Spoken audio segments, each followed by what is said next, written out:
ओम श्री साईराम। कलिजुग अवतार परम प्रेममयी आपादमस्तक प्रेम स्वरूप भगवान श्री सत्य साई बाबांक पाद पद्मरे मोर सहस्र कोटि भक्तिपूत विनम्र प्रणति। प्रभुंकर दिव्य संकल्परू श्री सत्य साई सेवा संगठन ओडिशार प्रचेष्टारे प्रारंभ होइथिबा भगवानंक सह यात्रा प्रशांति एक्सप्रेस रो आउ एक सुंदर अध्याय को आपणको स्वागत करुछि मु आलेश। द्वापर जुगरे जेपरी गोपी माने कृष्णंक प्रेम रे मजी जाउथिले सेहीपरि आज आम गहणरे जेउ अतिथि भगवानंकर वार्तावह रूपे आसी उपस्थित होइछन्ति से साई को निजर जीवनर सर्वस्व भावे ग्रहण करी जीवन यात्रा रे आगको बढ़ी चली।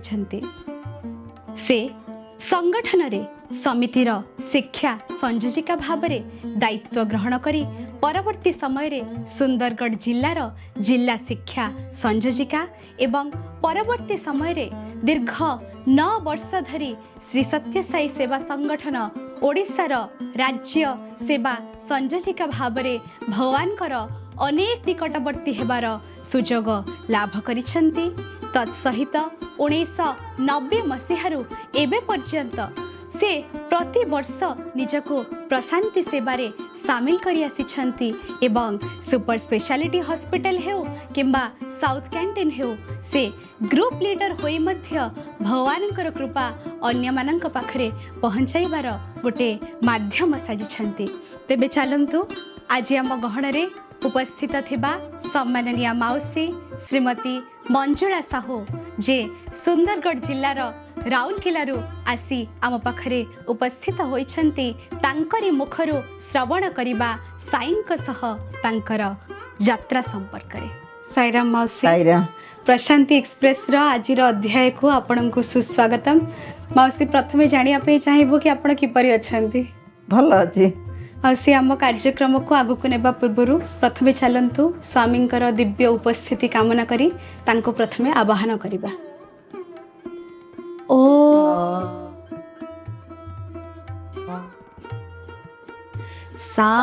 साईश्वराय विद्महे सत्यदेवाय धीमहि तन्नः सर्वः प्रचोदयात्।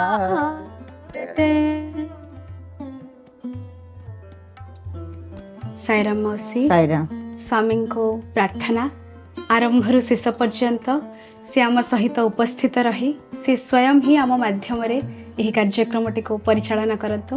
मौसी आपणक सहित जहाँ मु पूर्व आलोचना करुथली आपणकर पिला बेले बाल्यावस्था समय गोटे खूब सुंदर अनुभूति रही जहाँ परठू आपणकर से विश्वास मन मध्य दृढ़ीभूत होइथिला जे भगवान अछंती बोली।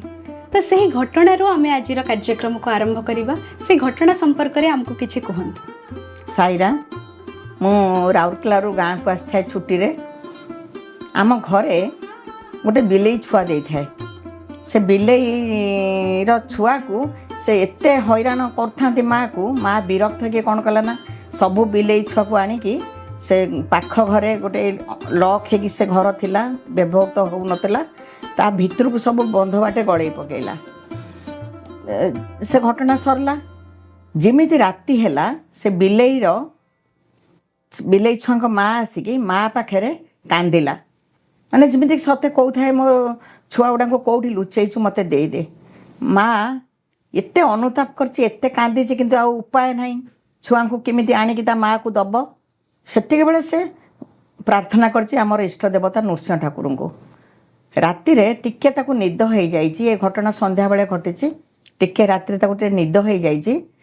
स्वयं ठाकुर गोटे बुढ़ा रूप धरिकी माँ पाखक आसिचंती कहछन तू एई कथा को एते चिंता करूछु तू जा तो माँ पाखर गोटे चाबिकाठी अच्छी से चाबिकाठी आनिकी से ताला रे लगे देबू से खोली जीव तू ता छुआ को आनिकी ता माँ को दे देबू। सतुकु सत अंधार राति माँ लंठन टे लगेला से तो गाँव रे इलेक्ट्रिक भी जाई नथिला। माँ लंठन लगेला मते उठेला आमे 2 जण जाक मो मामू घर से गाँव रे लास्ट ଘରଟା ମୋ ମାମୁଁ ଘର, ଫାଷ୍ଟ ଘରଟା ଆମ ବାପାଙ୍କ ଘର। ତା ମାଆକୁ ଚାବିକାଠି ମାଗିଲା, ସେ ଚାବିକାଠି ଆଣିକି ଯେମିତି ବ୍ଲାଇଣ୍ଡଲି ସେ ତାଲାରେ ଲଗେଇ ଦେଇଛି, ଏତେ ବଡ଼ ତାଲାଟା ଖୋଲିଗଲା ଯେମିତି ଜୀବନ ବିକଳେ ମାଆ ସେ ଛୁଆଙ୍କୁ ଆଣିକିନା ତା ବିଲେଇ ତା ମାଆକୁ ସମର୍ପଣ କରିଦେଲା, ଆଉ କ୍ଷମା ମାଗିଲା ଯେ ଏ ବିପଦ ତୋର ଅଭିଶାପ ମୋ ପିଲାଙ୍କ ଉପରେ ନ ପଡ଼ୁ। ଏଇ ଯେଉଁ ଘଟଣାଟା ଘଟିଲା, ସେଇ ଦିନରୁ ମୋର ଗୋଟେ ରେଖାପାତ, ମୁଁ ଯେଉଁ ପ୍ୟାରେଣ୍ଟସ୍ ମିଟ୍କି ବି ଯାଏ, ଏଇ ଘଟଣାଟାକୁ ମୁଁ ନିଶ୍ଚିନ୍ତ ଭାବରେ ମୁଁ କହେ ଯେ ସେଇଟା ଗୋଟେ ମୋତେ ଗୋଟେ ଯେ ଭଗବାନ ଅଛନ୍ତି, ଭଗବାନ ଡାକ ଶୁଣନ୍ତି, ଭଗବାନ ଅଛନ୍ତି। ସେଇଠି ମୋର ସେଇ ଘଟଣାରୁ ଆପଣଙ୍କୁ ସେଇଟା ଅନୁଭବ ହେଲା। ମାଉସୀ, ଆପଣ ଯେଉଁ ଏଇ କଥାଟା କହୁଛନ୍ତି, ସେତେବେଳକୁ ଆପଣ କେତେ ବୟସର ହୋଇଥିବେ? 12 ବର୍ଷର। 12 ବର୍ଷ ସମୟରେ ଘଟଣାଟା। ତ ତାପରେ ମାନେ ସେତେବେଳେ ଆପଣ ଜାଣିଲେ ଯେ କି ଭଗବାନ ମୋର ଅତି ନିକଟର ଜଣେ ବ୍ୟକ୍ତି, ଯେ କି ପ୍ରତ୍ୟେକଟି କଥା ମୋର ଶୁଣୁଛନ୍ତି ଏବଂ ପ୍ରାର୍ଥନାକୁ ରକ୍ଷା କରୁଛନ୍ତି। ମାଉସୀ, ତାପରେ ଭଗବାନ ଶ୍ରୀ ସତ୍ୟସାଇ ବାବାଙ୍କ ସଂସ୍ପର୍ଶରେ ଆପଣ କିପରି ଆସିଲେ ଏବଂ ତାଙ୍କ ବିଷୟରେ ପ୍ରଥମେ କିପରି ଜାଣିଲେ? ମୁଁ ତ ପ୍ରଥମେ ରାଉରକେଲାରେ ପାଠ ପଢ଼ୁଥିଲି। ସେତେବେଳେ ଗୋଟେ ସେକ୍ରେଟେରୀ ପଦ ଥିଲା, ସମିତିରେ ଦିଆଯାଉଥିଲା। ମୋ ଉପର ଭାଇ ଆଉ ଦୁନିଆରେ ନାହାନ୍ତି, ସିଏ ଥିଲେ ରାଉରକେଲା ସମିତିର ସେକ୍ରେଟେରୀ। ତାପରେ ଯେଉଁଠି ଭଜନ ହୁଏ ସେ ମୋତେ ନେଇକି ଯାଆନ୍ତି, କିନ୍ତୁ ମୁଁ ତା ମାନେ ନୁହେଁ ଯେ ମୁଁ ବାବାଙ୍କୁ ବିଶ୍ୱାସ କରୁଥିଲି ସେ ଭଗବାନ ବୋଲି। ମୋତେ ଭଜନ ଭଲ ଲାଗୁଥିଲା। ସେଠି ଆମର ସ୍ୱର୍ଗତ ସୁଶାନ୍ତ ଭାଇ, ତାଙ୍କ ଭଜନ ମୁଁ ତାଙ୍କ ୟଙ୍ଗ ବେଳେ ଶୁଣିଛି। ମୋର ଗୋଟେ ସାଙ୍ଗର ଭଉଣୀ ସୀମନ୍ତିନୀ ନନ୍ଦ ବହୁତ ସୁମଧୁର କଣ୍ଠରେ ଭଜନ ଗାଉଥିଲେ। ମୁଁ ଏତେ ସେ ଭଜନ ପ୍ରତି ଆକୃଷ୍ଟ ହେଲି, ଭାଇ ଜାଣିପାରିଲେ ଯେ ଆର କିଛି ବାବାଙ୍କ ପ୍ରତି କିଛି ଦୁର୍ବଳତା ଅଛି। ସେ ମୋତେ ଗୋଟେ ବେଦବ୍ୟାସ ମେଳା ରାଉରକେଲାରେ ହୁଏ ଶିବରାତ୍ରିରେ, ସେ ଗୋଟେ ଛୋଟ ମୂର୍ତ୍ତି, ଭଗବାନଙ୍କର ମାଟିର ମୂର୍ତ୍ତି ମୋତେ ଆଣିକି ଦେଇଥିଲେ। ମୁଁ ତାକୁ ଗୋଟେ କାଠ ପେଟି, ସାବୁନ ସେ ପେଟିରେ ଭଲକି ତାକୁ ସଜେଇ ଦେଇକି ପ୍ରଭୁଙ୍କୁ ରଖିଥିଲି। ସକାଳୁ 2ଟା ଫୁଲ ଅର୍ପଣ କରେ, ଗୋଟିଏ ଧୂପକାଠି ବୁଲେଇ ଦିଏ। ବୁଲେଇ ଦେଇକିନା ମୋର ଗୋଟିଏ ତାଙ୍କୁ ପ୍ରେୟାର ଥାଏ, ମୁଁ କ୍ଲାସ୍ରେ ଫାଷ୍ଟ ହେବି। ସେ ଗୋଟିଏ ପ୍ରାର୍ଥନା ମୁଁ କରି ଆସୁଥିଲି, ଭଗବାନ ହୁଅନ୍ତୁ ନ ହୁଅନ୍ତୁ, କିନ୍ତୁ ମୋତେ ଟିକେ କ୍ଲାସ୍ରେ ଫାଷ୍ଟ ହେବାର ଅଛି। ଆ ଭିତରେ ମୋ ମାଆଙ୍କର ଗୋଟିଏ କାନର ଗୋଟେ ବ୍ଲୁ ଡାଇମଣ୍ଡ କାନଫୁଲ ହଜିଗଲା, ମିଳିଲାନି। ମୁଁ ସ୍କୁଲ ଫେରିଲା ପରେ ଖୋଜା ଚାଲିଛି, ଦେଖିଲା ପରେ ସେତେବେଳେ ତ ସମସ୍ତେ କହନ୍ତି ସତ୍ୟସାଇ ଭଗବାନ, ସତ୍ୟସାଇ ସବୁ ଶୁଣନ୍ତି, ସତ୍ୟସାଇ ଶିବ, ବ୍ରହ୍ମା, ବିଷ୍ଣୁ ଏମିତି କହନ୍ତି। ମୁଁ ତ ମୋଟେ ଏସବୁ ବିଶ୍ୱାସ କରେନି। ମୁଁ ସେଇଦିନ ପ୍ରଭୁଙ୍କୁ ଡାକିଲି, କହିଲି ପ୍ରଭୁ ତମେ ପରା କାଳେ ଭଗବାନ, ଯଦି ତମେ ଭଗବାନ ତାହେଲେ ମୋତେ କହିଦିଅ ସେ କାନଫୁଲଟା କେଉଁଠି ଅଛି। ବିଶ୍ୱାସ କରିବନି ମା, ମୋ କାନ ପାଖରେ କିଏ ଗୋଟେ ଅଦୃଶ୍ୟ ଶବ୍ଦ ଶୁଭୁଛି, ସେ ମଝି ବେଡ଼ରୁମ୍କୁ ଯା, ସେଠି ଗୋଟେ ସପ ପଡ଼ିଛି, ସପଟା ଉଠେଇ ଦେବୁ, ସେ କାନଫୁଲଟା ଠିକ୍ ମୋତେ ପ୍ରଭୁ ଯେମିତି ବତେଇଥିଲେ ଏମିତି ହେଇକି ଲାଗିଛି, କାଢ଼ିବୁ। ସତକୁ ସତ ଗଲାବେଳକୁ ସେ ସପଟି ପଡ଼ିଛି, ତାକୁ ଉଠେଇକିନା ସେ କାନଫୁଲିଟା ଆଣିକି ମାଆକୁ ଦେଲି। ଘର ଲୋକ ଭାରି ଖୁସି ହେଇଗଲେ, ଟିକେ ବିଶ୍ୱାସ ଆସିଥିଲା। ତାପରେ ତ ମୁଁ ପଢ଼ାପଢ଼ି ମୋର ଆରମ୍ଭ ହେଲା। 79ରେ ସେ ରାଉରକେଲାରେ ହିଁ ବାହାଘର ହେଲା। ମୁଁ ପ୍ରଭୁଙ୍କଠୁ ପୁରା ବିଚ୍ଛିନ୍ନ ଥିଲି, ମୁଁ କେବେ ଚିନ୍ତା କରୁନଥିଲି, ଆଉ କୌଣସି ପ୍ରକାର କିଛି ସମ୍ପର୍କ ନଥିଲା। ସେ ତ ଏଇ ଯେଉଁ ବିଚ୍ଛିନ୍ନତା ପରେ ପୁନର୍ବାର କେମିତି ସ୍ୱାମୀଙ୍କ ସହିତ ରିକନେକ୍ଟ ହେଲେ? ସେଇଟା ହେଲା, ଆମେ ତ ସେକ୍ଟର 1ରେ ଭଡ଼ା ଘରେ ରହୁଥିଲୁ। ତାପରେ ମଉସା ଘର କଲେ ଛେଣ୍ଡରେ ଘର କଲା ପରେ 89ରେ ଆମେ ସେ ଘରକୁ ଆସିଲୁ। ଆ ଭିତରେ ଆମର ଯେଉଁ ବିଜନେସ୍ ଏତେ ବଢ଼ି ଯାଇଥିଲା, ଇଣ୍ଡଷ୍ଟ୍ରିଆଲିଷ୍ଟ ମଉସା ଥିଲେ, ପ୍ଲସ୍ ଆମର କର୍ଲନ୍, VIP, ଆରିଷ୍ଟ୍ରୋକା, ଟାଟାଚି, ଯେତିକ ସଫାରି ସବୁଥିର ଡିଷ୍ଟ୍ରିବ୍ୟୁଟରସିପ୍ ଓଡ଼ିଶାର ମଉସାଙ୍କୁ ମିଳିଥିଲା। ତ ଗୋଟେ ଯେଉଁ ସପିଂଟା ଥିଲା ସେଠି ତ ଜାଗା ହେବନି ନା, ଗୋଟେ ଗୋଡାଉନ୍ ନିଆଯାଇଥିଲା। ସେ ଗୋଡାଉନ୍ଟା 100 ମିଲ୍ ପାଖରେ ଥିଲା। 100 ମିଲ୍ରେ କେମିତି ଦୁର୍ଭାଗ୍ୟବଶତଃ ନିଆଁ ଲାଗିକିନା ସେଇ ନିଆଁର ଆଫେକ୍ଟରେ ଆମ ଗୋଡାଉନ୍ ଜଳିଲା। 4 କୋଟି ଟଙ୍କାର ସମ୍ପତ୍ତି ମଉସା ଦେଖୁଛନ୍ତି, ସବୁ ଜଳିଗଲା। ତାପରେ ବହୁତ ଘର ଭିତରେ ଏତେ ମଉସା ଭାଙ୍ଗି ପଡ଼ିଥିଲେ, ଆମେ ସମସ୍ତେ ଭାଙ୍ଗି ପଡ଼ିଥିଲୁ। ସେଦିନ ଥିଲା ବିବେକ ଭାଇର ଜନ୍ମଦିନ, ମୋ ବଡ଼ ପୁଅ ନା ବିବେକ, ତା'ର ଜନ୍ମଦିନ ଥାଏ।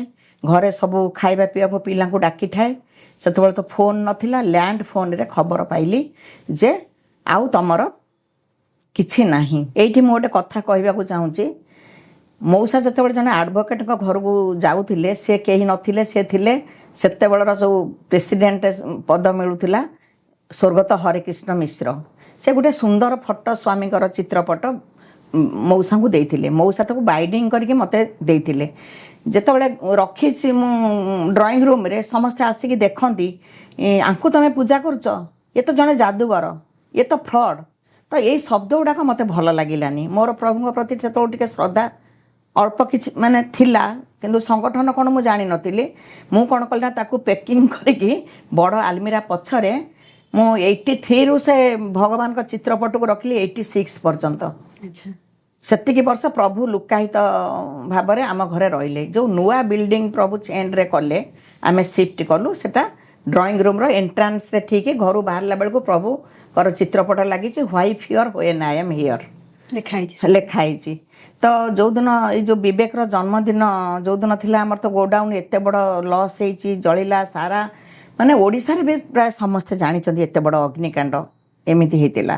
ମାନେ କୌଣସି ମାନେ 3 ଦିନ ନିଆଁ ଲିଭେଇ ପାରିଲେନି, ଅଲରେଡ଼ି ସବୁ ଜଳି ଯାଇଥିଲା। ମଉସା ଭାଙ୍ଗି ପଡ଼ିଥିଲେ, କୌଣସି ଟାଇମ୍ରେ ସେ ଆଟେମ୍ପ୍ଟ ନେଇପାରନ୍ତି ସୁଇସାଇଡ଼୍ ପାଇଁ।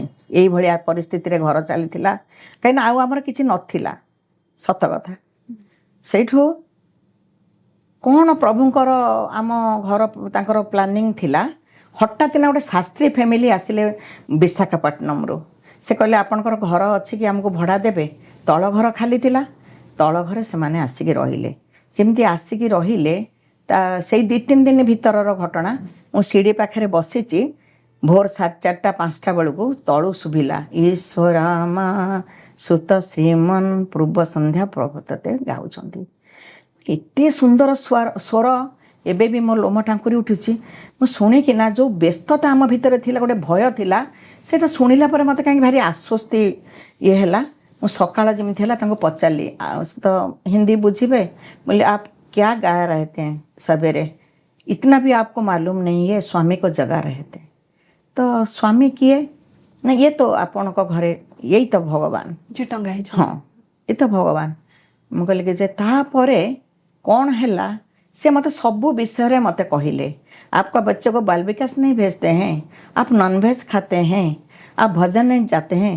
ମନରେ ଆସିଲା, ଇଏ କ'ଣ ଭଡ଼ାରେ ଅଛନ୍ତି, ମୋର ଏତେ କ୍ଲାସ୍ ନେଉଛନ୍ତି, ମୋତେ ସମିତି ନେଇକି ଚାଲ।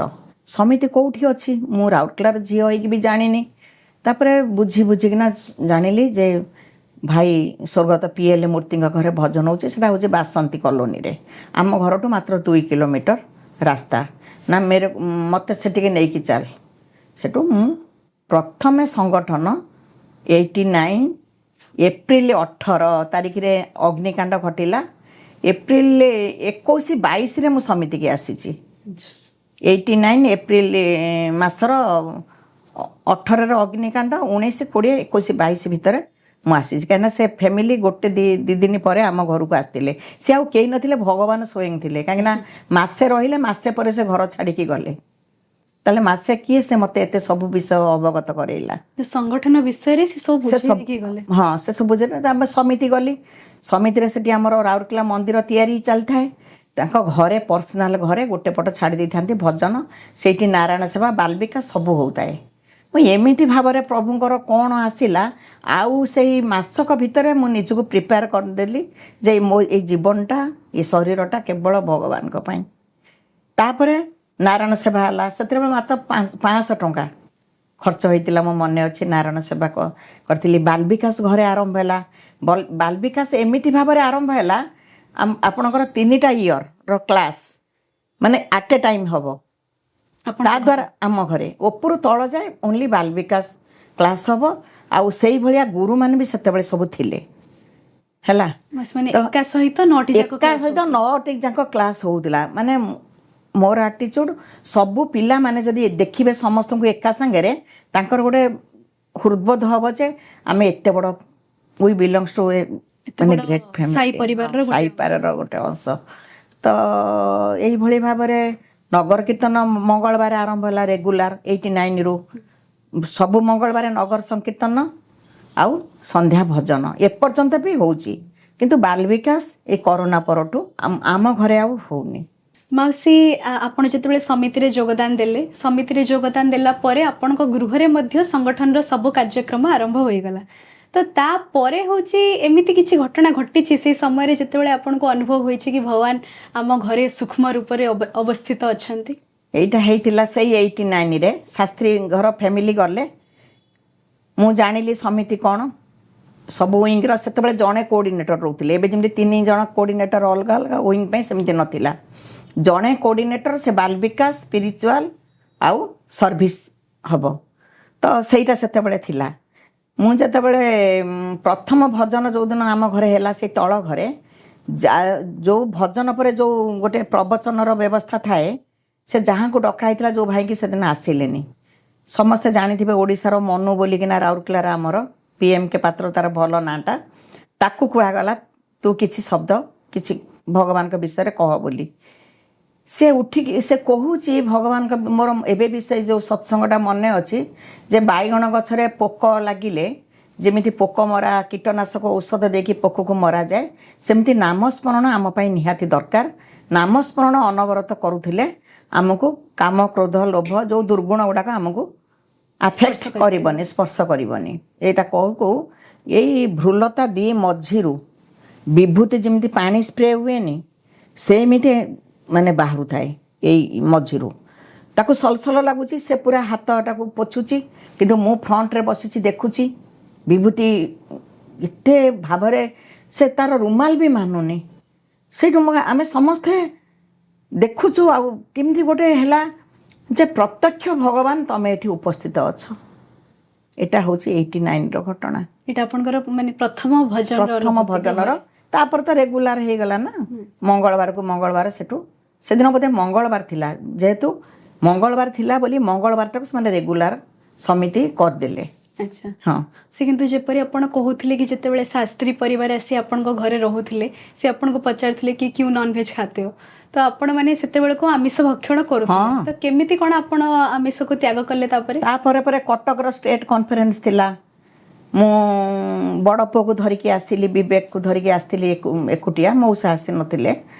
ସେଇଠି ଭୀମସେନ ଭାଇଙ୍କର ଗୋଟେ ଟକ୍ ଥିଲା ନନଭେଜ ଉପରେ ଏଇ ଉପରେ ନନଭେଜ ଖାଇବା ପାଇଁ ମନା କଲେ। ମୁଁ ରାଉରକେଲା ଫେରିଲୁ।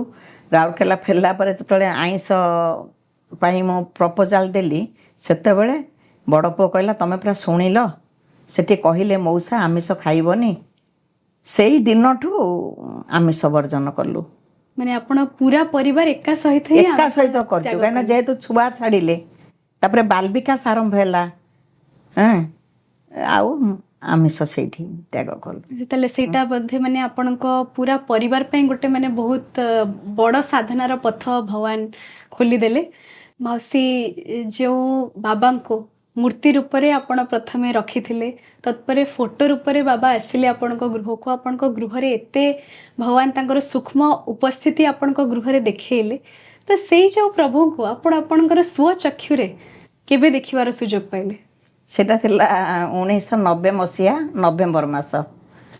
ତ 5th ୱାର୍ଲଡ କନଫରେନ୍ସ ଥାଏ। ମୁଁ ମୋର ସୀମିତ ଜ୍ଞାନରେ ପ୍ରଭୁଙ୍କୁ ଭାବିଥାଏ ଛୋଟ ଆଶ୍ରମଟେ ଥିବ ଏମିତି ଜଣେ ବାବା ଥିବେ। ବଡ଼ ଭାଇମାନେ ଭଉଣୀମାନେ ସବୁ କହିଥିଲେ ତୁ ଦେଖିବୁ ଲୋକାରଣ୍ୟ ଥିବ ଆଉ ଗୋଟେ ସାଧବ ପୋକ ଭଳିଆ ପ୍ରଭୁ ସାଧବ ବୋହୂ ଦେଖାଯିବେ ତତେ। ଆମେ ଆସିକି ଠିକ୍ 7ଟା ବେଳେ ଆମେ ପହଞ୍ଚିଥିଲୁ ପ୍ରଶାନ୍ତିରେ। ସେତେବେଳକୁ ପ୍ରଭୁ ବାହାରିଲେଣି। ସେତେବେଳକୁ ମୁରଲି ବାଜୁଥିଲା। ପ୍ରଭୁ ଦର୍ଶନ ଦେବା ଆରମ୍ଭ କଲେଣି। ମୁଁ ବହୁତ ଦୂରରେ ଥିଲି। ମୁଁ ଅନେଇଲି ଦେଖିଲା ବେଳକୁ ସତରେ ସାଧବ ବୋହୂ ଭଳିଆ ଯେଉଁ କମଳା ରଙ୍ଗର ଗାଉନ ପିନ୍ଧିକିନା ପ୍ରଭୁ ଦୂରରୁ ମୁଁ ତାଙ୍କୁ ଦର୍ଶନ କଲି। ମୁଁ କହୁଛି ଏଇ ହେଉଛନ୍ତି ମୋ ଭଗବାନ। ମୁଁ ସେଇଠି ପ୍ରଥମ ଦର୍ଶନ ପାଇଥିଲି। ତାପରେ ଆମେ ଜନ୍ମଦିନ ପାଳନ ପାଇଁ ଯାଇଥିଲୁ ତ ହିଲଭ୍ୟୁ ଷ୍ଟାଡିୟମରେ ଦର୍ଶନ ବ୍ୟବସ୍ଥା ହେଇଥିଲା। ସେଇଠି ମୁଁ ବସିଛି 19 ଲକ୍ଷ ଲୋକ ପ୍ରଭୁ ଆସୁଛନ୍ତି ରଥରେ। ମାନେ ମୁଁ ଭାବି ପାରିଲିନି ଯେ ଏଭଳି ଏକ ଭଗବାନଙ୍କୁ ମୁଁ ପାଇଛି ବୋଲିକିନା। ମାନେ ସେ ଏତିକି 19 ଲକ୍ଷ ଲୋକ ଭିତରେ ଭଗବାନକୁ ଦର୍ଶନ କରିବା ମାନେ ବାଲି ସମୁଦ୍ରର ବାଲି ଗଣିବା ଯାହା ଲୋକ ଗଣିବା ସେଇଆ। ଇଏ ହେଉଛନ୍ତି ଭଗବାନଙ୍କର। ସେଇଠି ମୁଁ ତାଙ୍କ ବିଶ୍ୱରୂପ ଦର୍ଶନ କରିଥିଲି। ପ୍ରଭୁ ତମେ କେତେ ଯେତେ କହିଲେ ବି କମ୍ ହେବ ମା। ସେଇଠି ମୁଁ ହୃଦବୋଧ ହେଇଥିଲା ଯେ କି ମାନେ ସେଟାକୁ କହିପାରିବିନି। ରୂପ ଦେବା କଷ୍ଟକର। ମାନେ ସେଇ ଯୋଉ ଆପଣ କହିଲେ ଭଗବାନଙ୍କର ଆପଣଙ୍କ ପାଇଁ ସେଇଟା ଥିଲା ପୁରା ବିଶ୍ୱରୂପ ଦର୍ଶନ। ମାଉସୀ ଏଇଟା ଆପଣ ପ୍ରଶାନ୍ତିରେ ବାବାଙ୍କର ଦର୍ଶନ ଲାଭ କଲେ। ତାପରେ ମୁଁ ଯେତିକି ଜାଣିଛି ଆପଣ 1991 ମସିହାରୁ ଏପର୍ଯ୍ୟନ୍ତ ପ୍ରଶାନ୍ତି ସେବାରେ ନିଜକୁ ସାମିଲ କରି ଆସିଛନ୍ତି ଏବଂ ଏପରିକି ଆପଣ ଚେଷ୍ଟା ମଧ୍ୟ କରିଛନ୍ତି ଯେ ପ୍ରତ୍ୟେକ ବର୍ଷ ଆପଣ କିପରି 3 ଥର ସେବାରେ ଯୋଗଦାନ ଦେବେ। ତ ପ୍ରଶାନ୍ତି ସେବାର ଅନୁଭୂତି ସମ୍ପର୍କରେ ଆମକୁ କିଛି କୁହନ୍ତୁ। ମୁଁ ମୋର ପ୍ରଥମ ଡ୍ୟୁଟି 1991 ସୁପର ସ୍ପେଶାଲ ହସ୍ପିଟାଲ, ସେଥିରେ ପୁଣି କାର୍ଡ଼ିଓଲୋଜି ICU, ଯେଉଁଟାକି ମୁଁ ସ୍ୱପ୍ନରେ ବି ଭାବିନି। ତ ଯେତେବେଳେ କାର୍ଡ଼ିଓଲୋଜି ICUରେ ଦେଲେ ମୋତେ ଆପ୍ରନ୍ ଦିଆଗଲା ପିନ୍ଧିକି, ସେତେବେଳେ ଦିଆଯାଉଥିଲା ପିନ୍ଧିକି ଯିବା ପାଇଁ ଭିତରକୁ। 3 ଜଣ ସେବା ଦଳ ଆମେ ଭିତରକୁ ଯାଉଥିଲୁ, ବର୍ତ୍ତମାନ ଜଣେ ମାତ୍ର ଯାଉଛନ୍ତି। ସେ ଯେତେବେଳେ ମୁଁ ଭାବିଲି ଯେ ମୋର ଯୋଗ୍ୟତା କିଛି ନାହିଁ, ପୁଣି ICUରେ ଏଭଳିଆ ଗୋଟିଏ ମୁଁ ଦେଖିନଥିଲି ହସ୍ପିଟାଲ। ସେ ତ ହସ୍ପିଟାଲ ନୁହଁ, ଦେବାଳୟ। ଆଉ ମୁଁ ଜଷ୍ଟ ଦେଖିଥିଲି ଗୋଟେ ସାଲାଇନ୍ ଦେବା, ଗୋଟେ ଇଞ୍ଜେକ୍ସନ୍, ଗୋଟେ ବ୍ଲଡ଼ ଦେବା, ଏଇ ଦୃଶ୍ୟ ମୋ ଆଖିରେ ଥିଲା। ପ୍ରଥମେ ମୁଁ ନର୍ଭସ୍ ହେଇଗଲି। ମୁଁ କହିଲି ଯେ ପ୍ରଭୁ ତୁମେ ଜାଣିଛ ମୋ ଯୋଗ୍ୟତା, ମୋତେ ଏମିତି ଜାଗାରେ ଆପଣ ଡ୍ୟୁଟି ଦେଇଛନ୍ତି। ତ ପ୍ରଭୁଙ୍କର ସେଇଠି ବଡ଼ ବଡ଼ ଚିତ୍ରପଟ ସବୁ ଲାଗିଥାଏ।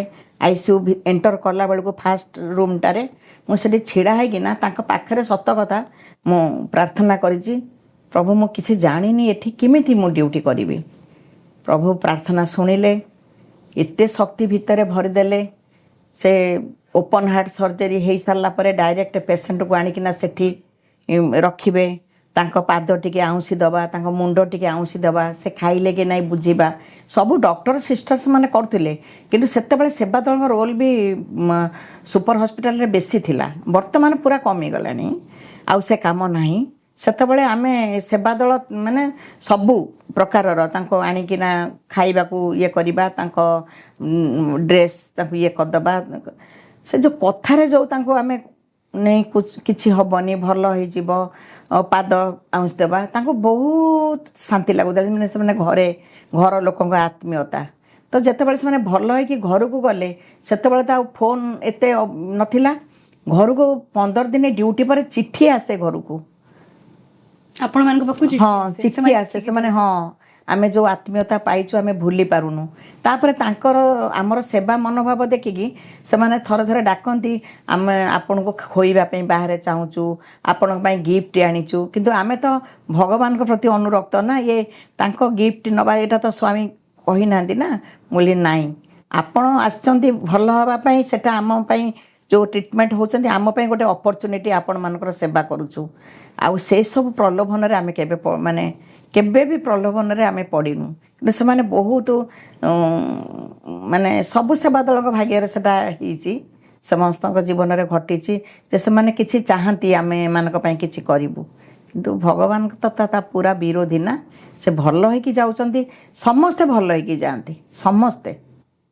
ମାନେ ଭାବରେ ଆପଣମାନଙ୍କର ଅନୁଭୂତି ବହୁତ ସୁନ୍ଦର ଥିଲା। ହଁ, ସେ ଯେଉଁ ଲଭ୍ର ଟଚ୍ଟା, ଯେଉଁଟା ମୁଁ ନର୍ଭସ୍ ହେଉଥିଲି ଯେ ICUରେ ମୁଁ କରିପାରିବିନି, କିନ୍ତୁ ସେଇ ICUରେ ମୋର ରହିଲା 3 ବର୍ଷ। ତାପରେ କାର୍ଡ଼ିଓଲୋଜି OPD କି ମୋତେ ଟ୍ରାନ୍ସଫର୍ କରିଥିଲେ। ସେଇଠି ଯାଇକି ପୁନର୍ବାର ଆପଣ ସେବାରେ ନିଜକୁ ହଁ, ସେଇ ସୁପର ହସ୍ପିଟାଲ 1991ରୁ 2008 ସୁପର ହସ୍ପିଟାଲରେ ଆପଣ ସେବା କଲେ। ହଁ, ପ୍ରତ୍ୟେକ ଥର ଆପଣଙ୍କର ସୁପର ହସ୍ପିଟାଲରେ ହିଁ ପଡୁଥିଲା। ମାଉସୀ ଆମେ ଶୁଣିଛୁ କି ଭଗବାନ ବାବା ଅନେକ ସମୟରେ ସୁପର ସ୍ପେଶାଲିଟି ହସ୍ପିଟାଲକୁ ଆସିଥାନ୍ତି ଭିଜିଟ୍ କରିବା ପାଇଁ। ତ ଆପଣଙ୍କ ସେବା ସମୟରେ କେବେ ଆପଣ ଭଗବାନଙ୍କର ସାନ୍ନିଧ୍ୟ ଲାଭ କରିଛନ୍ତି? ବହୁତ ଥର ଆସିଛନ୍ତି, ଆଉ ସାନ୍ନିଧ୍ୟ ବି ପାଇଛୁ। ଥରେ କ'ଣ ହେଇଛି ନା, ଆମେ କାକରା କରିଥାଉ, କାକରା ଆଉ ସିଙ୍ଗଡ଼ା ସମୋସା ତିଆରି ହେଇଛି। ଭଉଣୀମାନେ ସବୁ ସେଇ ଯେଉଁ କ୍ୟାଣ୍ଟିନ୍ ପାଖରେ ସବୁ ଅପେକ୍ଷା କରିଛନ୍ତି। ପ୍ରଭୁ ଆସିଲେ, ସେଇଠି ହିଁ ଅଟକି ଗଲେ, ସମସ୍ତେ ପାଦ ନମସ୍କାର ନେଲେ, ତାପରେ ପ୍ରଭୁ ଗଲେ। ତାପରେ ଆମେ ଖବର ରଖିଲୁ ପ୍ରଭୁ ଖାଇଛନ୍ତି, କାକରା ଖାଇଛନ୍ତି, ସିଙ୍ଗଡ଼ା ଖାଇଛନ୍ତି, ବନେଇଥିଲୁ, ନିଜେ ବନେଇଥିଲୁ। ତାପରେ ଆଉ ଗୋଟିଏ କଥା, ସେଠି ଏତେ ପ୍ରେମର ଯେଉଁ ଗୋଟେ କ'ଣ କହନ୍ତି, ଗୋଟେ ପ୍ରେମର ଜୁଆର ପୁରା ଆସେ ସେଠି। ହସ୍ପିଟାଲ ଯେଉଁମାନେ ସେବା କରିଛନ୍ତି ସେମାନେ କହିବେ, ସାଇଲେଣ୍ଟଲି ଭଗବାନ ମାନେ ଡକ୍ଟରମାନଙ୍କ ସାଙ୍ଗରେ କାମ କରିବା, ଆଉ ସେଇଟା ହିଁ ସାଧନା କ୍ଷେତ୍ର ସତରେ। ରାତିରେ ଯେତେବେଳେ ଭଉଣୀମାନେ ଟାୟାର୍ଡ଼ ହେଇକିନା ଯାଉ ଆମେ ହଷ୍ଟେଲକୁ, ବୟସ୍କ ମାଉସୀମାନେ ବି ଥାଆନ୍ତି, ସବୁ ଥକିକି ଶୋଇପଡ଼ିଥାନ୍ତି। ଆମେ କ'ଣ କରୁନା, ଗିନାରେ ତେଲ ଧରିକି, ମା ବିଶ୍ୱାସ କରିବନି ସତରେ, ସମସ୍ତଙ୍କ ପାଦରେ ଯାଇକିନା ତାକୁ ସବୁ ଘଷି ଦେଉ। ସେମାନେ ଏମିତି କୃତ୍ୟ ହେଇଯାଆନ୍ତି ଯେଉଁଟାକି ଘରେ ସେ କେୟାର ବି ସେମାନେ ପାଉନଥିବେ। ଏଇଟା ହେଉଛି ସେବା ଦଳଙ୍କ କଥା। ଆଉ ଯେଉଁମାନେ ପେସେଣ୍ଟମାନଙ୍କ କଥା କହିଲେ, ପେସେଣ୍ଟମାନେ ଡିସଚାର୍ଜ ହେବାକୁ ବି ରାଜି ହୁଅନ୍ତିନି ସେ ହସ୍ପିଟାଲରୁ। ଆଖି ଅପରେସନ୍ ହେଇଥିବ, ତାଙ୍କୁ କାକୁଡ଼ି କୋରା ହେଇକି ଦିଆଯାଏ, ମାନେ ଚୋବେଇବେନି। ତ ଯେତେବେଳେ ତାଙ୍କର ଡିସଚାର୍ଜ ଟାଇମ୍ ଆସିଯାଏ, ସେତେବେଳେ ସେମାନେ ଯିବାକୁ ଚାହାନ୍ତିନି ଯେ ଆମର ଏତେ କେୟାର ନେବା ପାଇଁ ଘରେ କେହି ନାହାନ୍ତି। ଏଗୁଡ଼ା କିଏ ଜାଣେ? ସାଇ ମା ହିଁ ଜାଣନ୍ତି। ମାଉସୀ, ଆପଣ କୁଲୱନ୍ତ ହଲ୍ରେ ସ୍ୱାମୀଙ୍କୁ ଦର୍ଶନ କରିଛନ୍ତି ଏବଂ ସୁପର ସ୍ପେଶାଲିଟି ହସ୍ପିଟାଲରେ ମଧ୍ୟ ସେବା ସମୟରେ ଭଗବାନଙ୍କୁ ଦର୍ଶନ କରିଛନ୍ତି। ଏ ଦୁଇଟି ଦର୍ଶନ ମଧ୍ୟରେ ଆପଣ କ'ଣ ପ୍ରଭେଦ ଅନୁଭବ କରିଛନ୍ତି? ଆକ୍ଚୁଆଲି ଯେତେବେଳେ ଆମେ ସୁପର ହସ୍ପିଟାଲ ଯେଉଁମାନେ ବି ସେବା କରିଛନ୍ତି, କେହି ଲାଳାୟିତ ନୁହନ୍ତି ଆମେ ଆସିକି ଆଶ୍ରମରେ ଦର୍ଶନ କରିବୁ ବୋଲିକିନା। ମାନେ ଆମ ପାଇଁ ଡ୍ୟୁଟି ହିଁ ସବୁ କିଛି। ହଁ, ସତ। Duties କାହିଁକିନା ଏଇଟା ହସ୍ପିଟାଲ ନା, ଆମେ ପେସେଣ୍ଟଙ୍କ ସାଙ୍ଗରେ ଖେଳିବା ନା ଡକ୍ଟରଙ୍କ ସାଙ୍ଗରେ ଖେଳିବା? ସିନସିୟରଲି ସବୁ ସେବା ଦଳ ସେଠି କରନ୍ତି। ଯେତେବେଳେ ପ୍ରଭୁ ଯାଆନ୍ତି ଆମ ପାଖକୁ, ସେଇଟା ହେଉଛି ସବୁଠୁ ବେଶୀ, ମାନେ ଆମେ ଭାଗ୍ୟବାନ ଭାବୁ। କୁଲବନ୍ତ ହଲ୍ରେ ସମସ୍ତଙ୍କୁ ଦର୍ଶନ ଦେଲେ ପ୍ରଭୁ, କିନ୍ତୁ ସୁପର ହସ୍ପିଟାଲ ଯେତେବେଳେ ଗଲେ କୌଣସି ଗୋଟେ ପର୍ଟିକୁଲାର ପେସେଣ୍ଟ ପାଇଁ କି ସେବା ଦଳଙ୍କୁ ଦର୍ଶନ ଦେବା, ଆମେ ସେଇଟା ଆମ ପାଇଁ ଗୋଟେ ରେୟାର ଅପରଚ୍ୟୁନିଟି। ସେଇଟା ଆମେ ବହୁତ ଭାଗ୍ୟବାନ ଭାବୁ ପ୍ରଭୁ ଯେଉଁଦିନ ଯାଇଥାନ୍ତି ହସ୍ପିଟାଲ। ସେଇଟା ତ ଆପଣ ସୁପର ସ୍ପେଶାଲିଟି ହସ୍ପିଟାଲର ସେବାର ଅନୁଭୂତି କହୁଥିଲେ, କିନ୍ତୁ ଆମେ ବହୁତ ସମୟରେ ଦେଖିଛୁ ଯେତେବେଳେ ଓଡ଼ିଶାର ସେବା ଦଳ ମାନେ ସେବା କରୁଥାନ୍ତି ବା ଅନ୍ୟାନ୍ୟ ଯେଉଁ ବି ରାଜ୍ୟର ସେବା ଚାଲିଥାଏ, ସେଇ ଟାଇମ୍ରେ ଆମର ମହାଶିବରାତ୍ରି ହଉ ବା ଭଗବାନଙ୍କ ଜନ୍ମଦିନ ସମୟ ହେଉ, ସେତେବେଳେ ଆମକୁ କିଛି କିଛି ସ୍ପେଶାଲ ସେବାର ଅପରଚ୍ୟୁନିଟି ମିଳିଥାଏ। ତ ଆପଣଙ୍କୁ କେବେ କେମିତି ଏମିତି କିଛି ବିଶେଷ ସେବାର ସୁଯୋଗ ମିଳିଛି? ବିଶେଷ ସେବା କହିଲେ, ଭଗବାନ ସବୁବେଳେ କହନ୍ତି ଲଭ୍ ମାଇ ଅନସର୍ଟନିଟି। ଥରେ, ଏଇଟା ହେଉଛି 2005 ମସିହାର କଥା, ଭଗବାନଙ୍କର 5th ୱାର୍ଲଡ କନଫରେନ୍ସ ଥାଏ। ସାନିଟେସନ୍ କାମ ଓଡ଼ିଶାକୁ ମିଳିଥାଏ। ମୁଁ ସାନିଟେସନ୍ କାମରେ ଯାଇଥାଏ, ମୋ ନାଁ ରେଜିଷ୍ଟ୍ରେସନ୍ ହେଇଯାଇଥାଏ, ମୁଁ ବି ସେବା କରୁଥିଲି। ଏଭଳି ଗୋଟେ ଷ୍ଟୁଡେଣ୍ଟସ୍ ମାନଙ୍କର ସେଇ ଯେଉଁ ଟାଇମ୍ରେ ଗୋଟେ ଆର୍ଥକ୍ୱେକ୍ ହେଇଥିଲା, କାଶ୍ମୀର ଆଉ ଇଣ୍ଡିଆରେ ବହୁତ ଆଫେକ୍ଟେଡ଼ ହେଇଥିଲେ ଲୋକମାନେ। ଗୋଟେ ଟିମ୍, ଷ୍ଟୁଡେଣ୍ଟସ୍ ଟିମ୍ ଗୋଟେ ସେମାନେ ଡିସାଇଡ଼୍ କରିଥିଲେ ଆମେ ଯାଇକି ସେମାନଙ୍କୁ ସେବା ରେଣ୍ଡର କରିବୁ ବୋଲିକିନା, କିନ୍ତୁ ପ୍ରଭୁ ଆଜ୍ଞା ଦେଇନଥିଲେ। ଭିତରେ ମୋତେ ଆସିକି ବିବେକ ଯେହେତୁ ଥିଲା ସେଠି, ଯେ ମା ତମେ ଯିବ କି? ମୁଁ ତ ସେବା କାମ କରୁଛି ଓଡ଼ିଶା ସେବା ଦଳ ଇଏରେ। ମୁଁ ପ୍ରଥମେ ତାକୁ କହିଲି ମୁଁ ପରମିସନ୍ ନିଏ ଆଗ। ସେଠୁ ଯାଇକିନା ପିତବାସ ଭାଇନା ଥିଲେ, ପିତବାସ ମିଶ୍ର ଭାଇନା, ତାଙ୍କୁ ଯାଇ କହିଲି ଭାଇ ଏମିତି ଗୋଟେ ଅପରଚ୍ୟୁନିଟି ମିଳୁଛି, LOC ଯାଇକି ପିଲାମାନେ ବାହାରିଛନ୍ତି, ମୁଁ ଯିବି କି? ନା ଏ ଅପରଚ୍ୟୁନିଟି ତୁ ମିସ୍ କରନା, ତୁ ଯା। ମୁଁ ସାଙ୍ଗେ ସାଙ୍ଗେ କହିଦେଲି। ଆମର ସବୁ ଭଗବାନ ସେଠୁ ସେଇଦିନ ପରମିସନ୍ ଦେଲେ। 4ଟା ୱାର୍ଡ଼ କହିଥିଲେ ପ୍ରଭୁ, 4ଟା sentence, you go, touch their hearts, come back, the work is not important. ତାପରେ ସବୁ 28 କି ବୋଧେ 28 ପିଲା ଥିଲେ, ଆମେ 7 ଜଣ ଲେଡ଼ିଜ୍ ଥିଲୁ।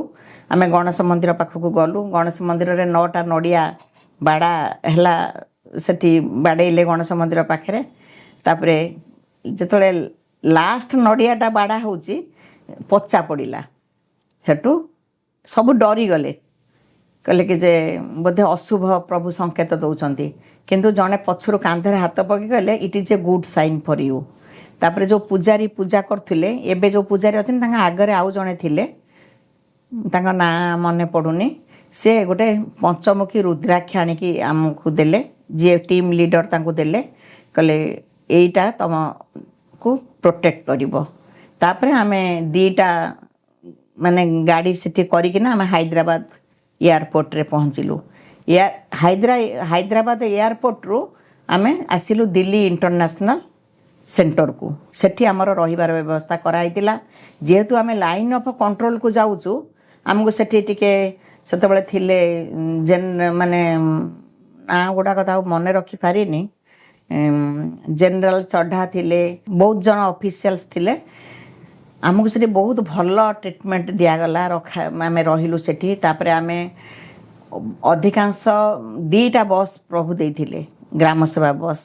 2ଟା ଯାକରେ ଆମେ ସମସ୍ତେ ବାଇ ରୋଡ଼ ଯାଇକି ଥ୍ରୁ ପଞ୍ଜାବ ଯାଇକି ଆମେ ପହଞ୍ଚିଲୁ ଉଦାମପୁରରେ, ଝେଲମ ନଦୀ କୂଳରେ ଉଦାମପୁର ବୋଲି। ତ ଯେଉଁଠିକି ଆମେ ସେଠି ଯାଉଥାଉ ମାନେ ଟ୍ରାନଜିଟ୍ କ୍ୟାମ୍ପ ମାନଙ୍କରେ ରହୁ, ଆଉ କନଭୟ ସାଙ୍ଗରେ ଥାନ୍ତି, କାହିଁକିନା ୱିଦାଉଟ୍ ସେମାନଙ୍କର ପରମିସନ୍ ତୁମେ କୁଆଡ଼େ ଯାଇପାରିବନି। ଆଉ ଏଇଟା ଗୋଟେ ଦୁଃସାହସିକ ଯାତ୍ରା ଥିଲା। ମୁଁ କହୁନି ଏଇଟା ପ୍ରଭୁଙ୍କର କ'ଣ, ମୁଁ କେବେ ଭାବିନଥିଲି ଏଇଭଳି ଜାଗାକୁ ମାନେ ମିଳିବ ବୋଲି ଚାନ୍ସ। ଆମେ ଯାଇକି ମାନେ ଆପଣଙ୍କର ବାରକୋଟ, ବାରମୂଳା, ପଠାନକୋଟ, ଉରି, ଗ୍ରୀନ୍ ରେଞ୍ଜ, ସବୁ ଜାଗାରେ ଆମେ ଗୋଟିଏ ଗୋଟିଏ ଜାଗାରେ ରହୁଥାଉ। ଆଉ ଆର୍ମିମାନଙ୍କ ପାଇଁ ଯେଉଁଠି ଖାଦ୍ୟ ପ୍ରସ୍ତୁତ ହେଉଥାଏ ଆମ ପାଇଁ ସେଇଟା ଅଣା ହୁଏ। ତ ମୁଁ ନିଜକୁ ଭାବେ ମୋର ଏଠି ରୋଲ୍ କ'ଣ। ଯେମିତି ପ୍ରଭୁ ଭିତରୁ କହନ୍ତି ଯେଉଁ ଷ୍ଟୁଡେଣ୍ଟ, ଯେଉଁ ପିଲାମାନଙ୍କୁ ମୁଁ ପଠାଇଛି ତୁ ସେମାନଙ୍କ କେୟାର ନେବୁ। ମୋର କାମ ହେଲା ତାଙ୍କ ଭଲ ମନ୍ଦ ବୁଝିବା, ତାଙ୍କ ଖାଇବା ପିଇବା ବାଢ଼ିକି ଦେବା। ସେ ଯେଉଁ ଅନୁଭୂତି, ପ୍ରଥମତଃ ଯେତେବେଳେ ମୁଁ ପହଞ୍ଚିଲି ମୁଁ ଭାବିଲି ମୋତେ କଳା ପାଣି ପଠାଇ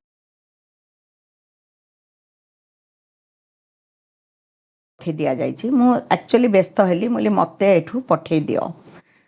ସେତିକି ବେଳେ ମାନେ ଜୀବନ ବହୁତ କଷ୍ଟକର, ମାନେ ସନ୍ଧ୍ୟା ହେଲେ ଅନ୍ଧାର ହେଇଯିବ, କାହିଁକିନା ଫାୟାରିଂ ସେପଟୁ କରିବେ। ଆଉ କୌଣସି ଗୋଟେ ଗଛରେ ତୁମେ ପତ୍ରଟେ ବି ଦେଖିବନି, ସବୁ ଗଛ ଲଣ୍ଡା ଗଛ।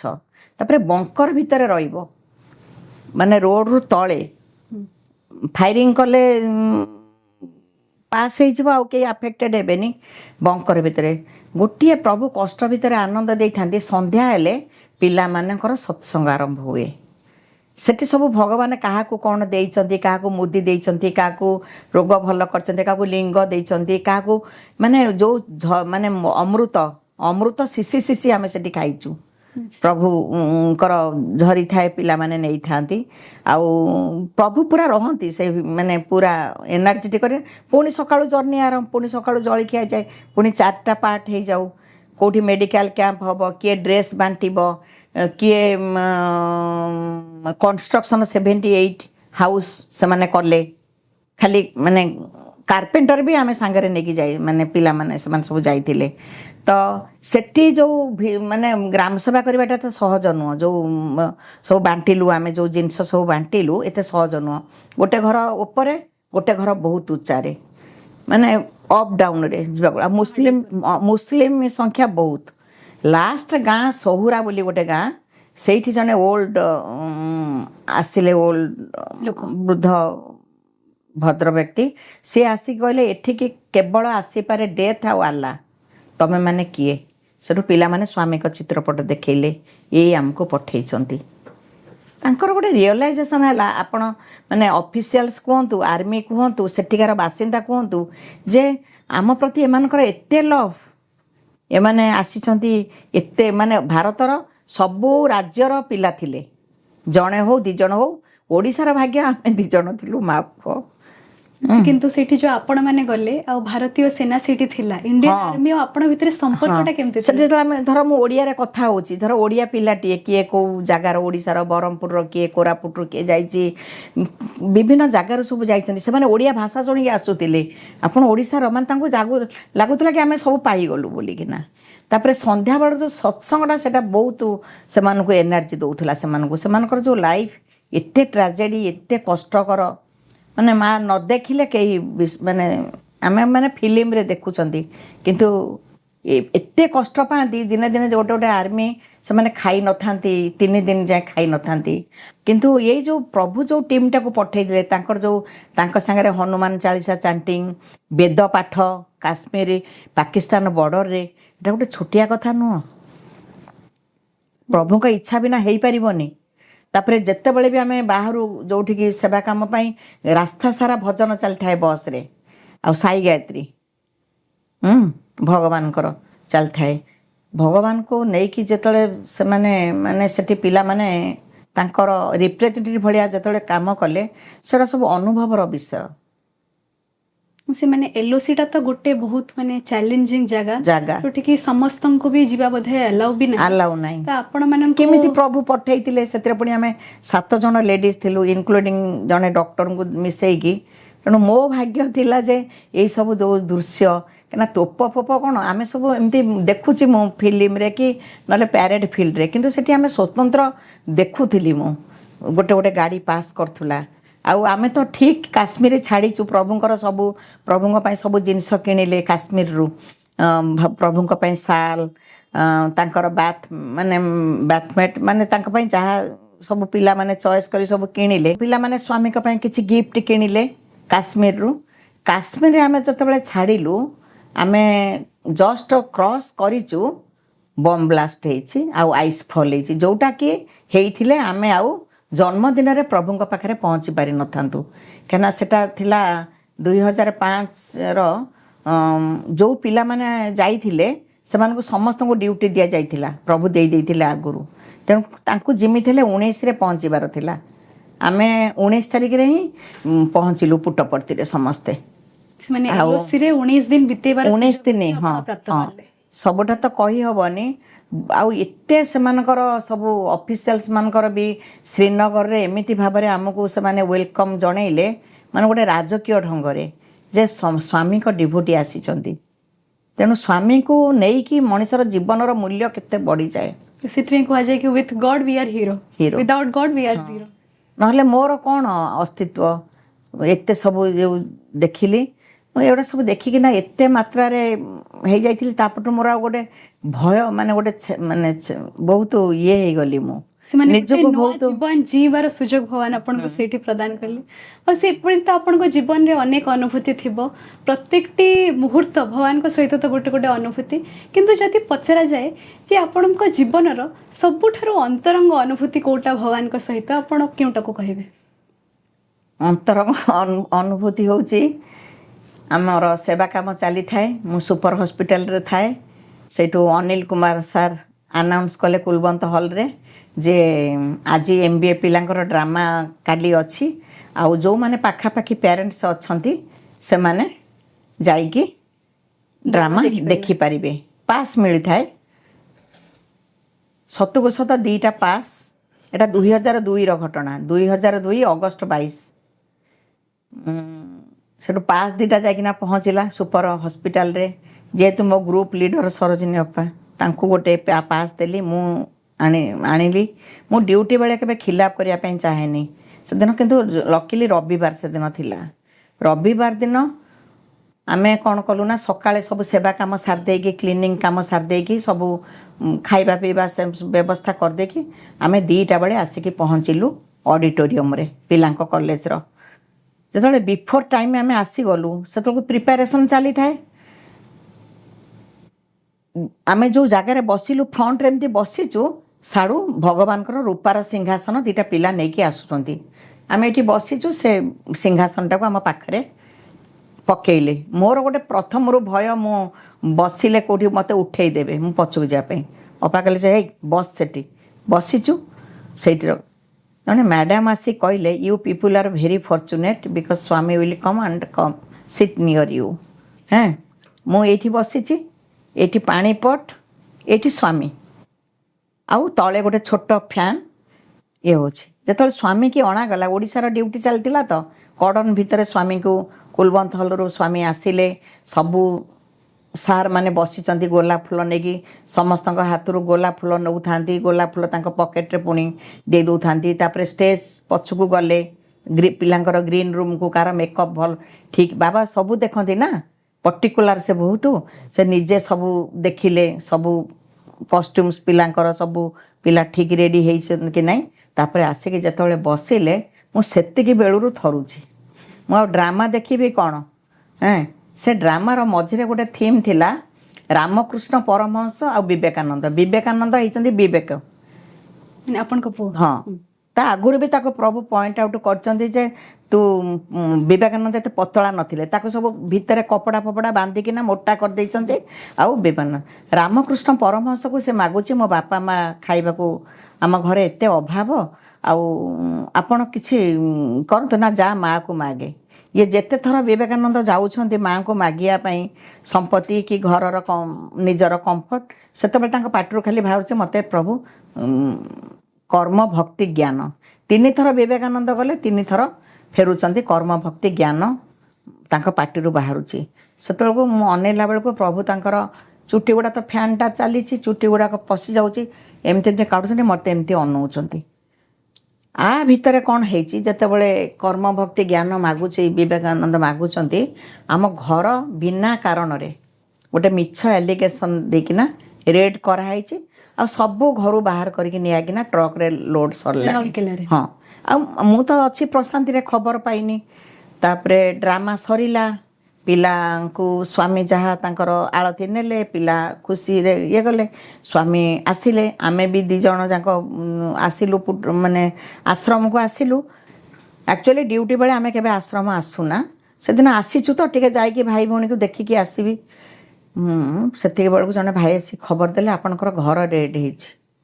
ସେତେବେଳେ ମୁଁ ଆଉ କିଛି ଚିନ୍ତା କରିପାରିଲିନି। ସେଠୁ ମୋତେ ଅପା ନେଇକି ଗଲେ ଟେଲିଫୋନ୍ ବୁଥ୍କୁ। ଟେଲିଫୋନ୍ ବୁଥ୍ରେ ମୁଁ ଲ୍ୟାଣ୍ଡଲାଇନ୍କି ଫୋନ୍ କଲି ମଉସାଙ୍କୁ। ମଉସା କହିଲେ କିଛି ହେଇନି, ସେ ସବୁ ନେଇଥିଲେ, ପୁଣି ସବୁ ଅନଲୋଡ଼ କରିକି ସବୁ ଠିକ୍ ଅଛି, ତମେ ଯେଉଁଥିପାଇଁ ଯାଇଛ ତମେ ସେଟାକୁ କର। ମୁଁ ଫେରିକି ଆସିଲି।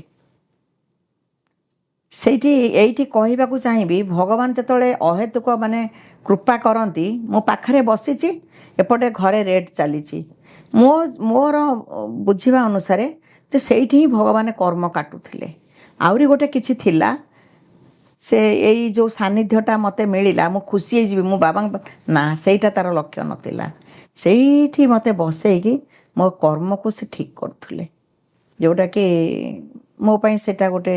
ସେମାନେ ସେଥିପାଇଁ କୁହାଯାଏ କି ଯେତେବେଳେ ଆମେ ଭଗବାନଙ୍କର ଅଧିକରୁ ଅଧିକ ନିକଟତର ହେଉ, ସେତେବେଳେ ଆମର ପରୀକ୍ଷାର ତୀବ୍ରତା ମଧ୍ୟ ବହୁତ କଷ୍ଟ। ପରୀକ୍ଷା ସରେନି ମା, ନା, ପରୀକ୍ଷା ଦେବାକୁ ପଡ଼ିବ। ସେଇଟା ଗୋଟେ ବହୁତ। ମାଉସୀ ତ ଏମିତି ତ ଏଇଟା ଗୋଟେ ବହୁତ ଦୁର୍ଲଭ ଜିନିଷ, ଯେ କି ରେଡ୍ ହେବା ପରେ ସେ ସବୁ ଜିନିଷ ନେଇ ଆଉଛନ୍ତି, ଆଉ ପୁଣି ଟ୍ରକ୍ରୁ ପୁଣି ଅନଲୋଡ୍ କରିଦେଉଛନ୍ତି। ଯେହେତୁ ମଉସା, ଭଗବାନଙ୍କ କୃପା ବିନା ଅନ୍ୟ କିଛି ନୁହେଁ। ହଁ, ମଉସା ବହୁତ ଅନେଷ୍ଟ ଲୋକ, ଏଇଟା ଏକଦମ ମିଛ କେସ୍।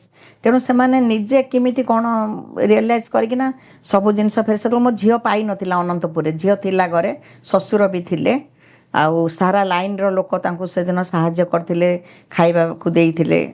ପରେ ଜାଣିଲି, କିନ୍ତୁ ମୋତେ ମଉସା ଷ୍ଟ୍ରେଙ୍ଗଥ୍ ଦେଲେ ଯେ ତମେ କିଛି ବ୍ୟସ୍ତ ହୁଅ ନା, ତମେ ଯେଉଁଥିପାଇଁ ଯାଇଛ ତମେ କର। ମାନେ ଭଗବାନ କାହାକୁ ନା କାହାକୁ ମାଧ୍ୟମ କଲେ ଆପଣଙ୍କୁ, ଆପଣଙ୍କ ପରିବାରକୁ, ମାନେ ସେଇ ସାହାଯ୍ୟ ପ୍ରଦାନ କରିବା ପାଇଁ, ସୁରକ୍ଷିତ କରି ରଖିବା ପାଇଁ।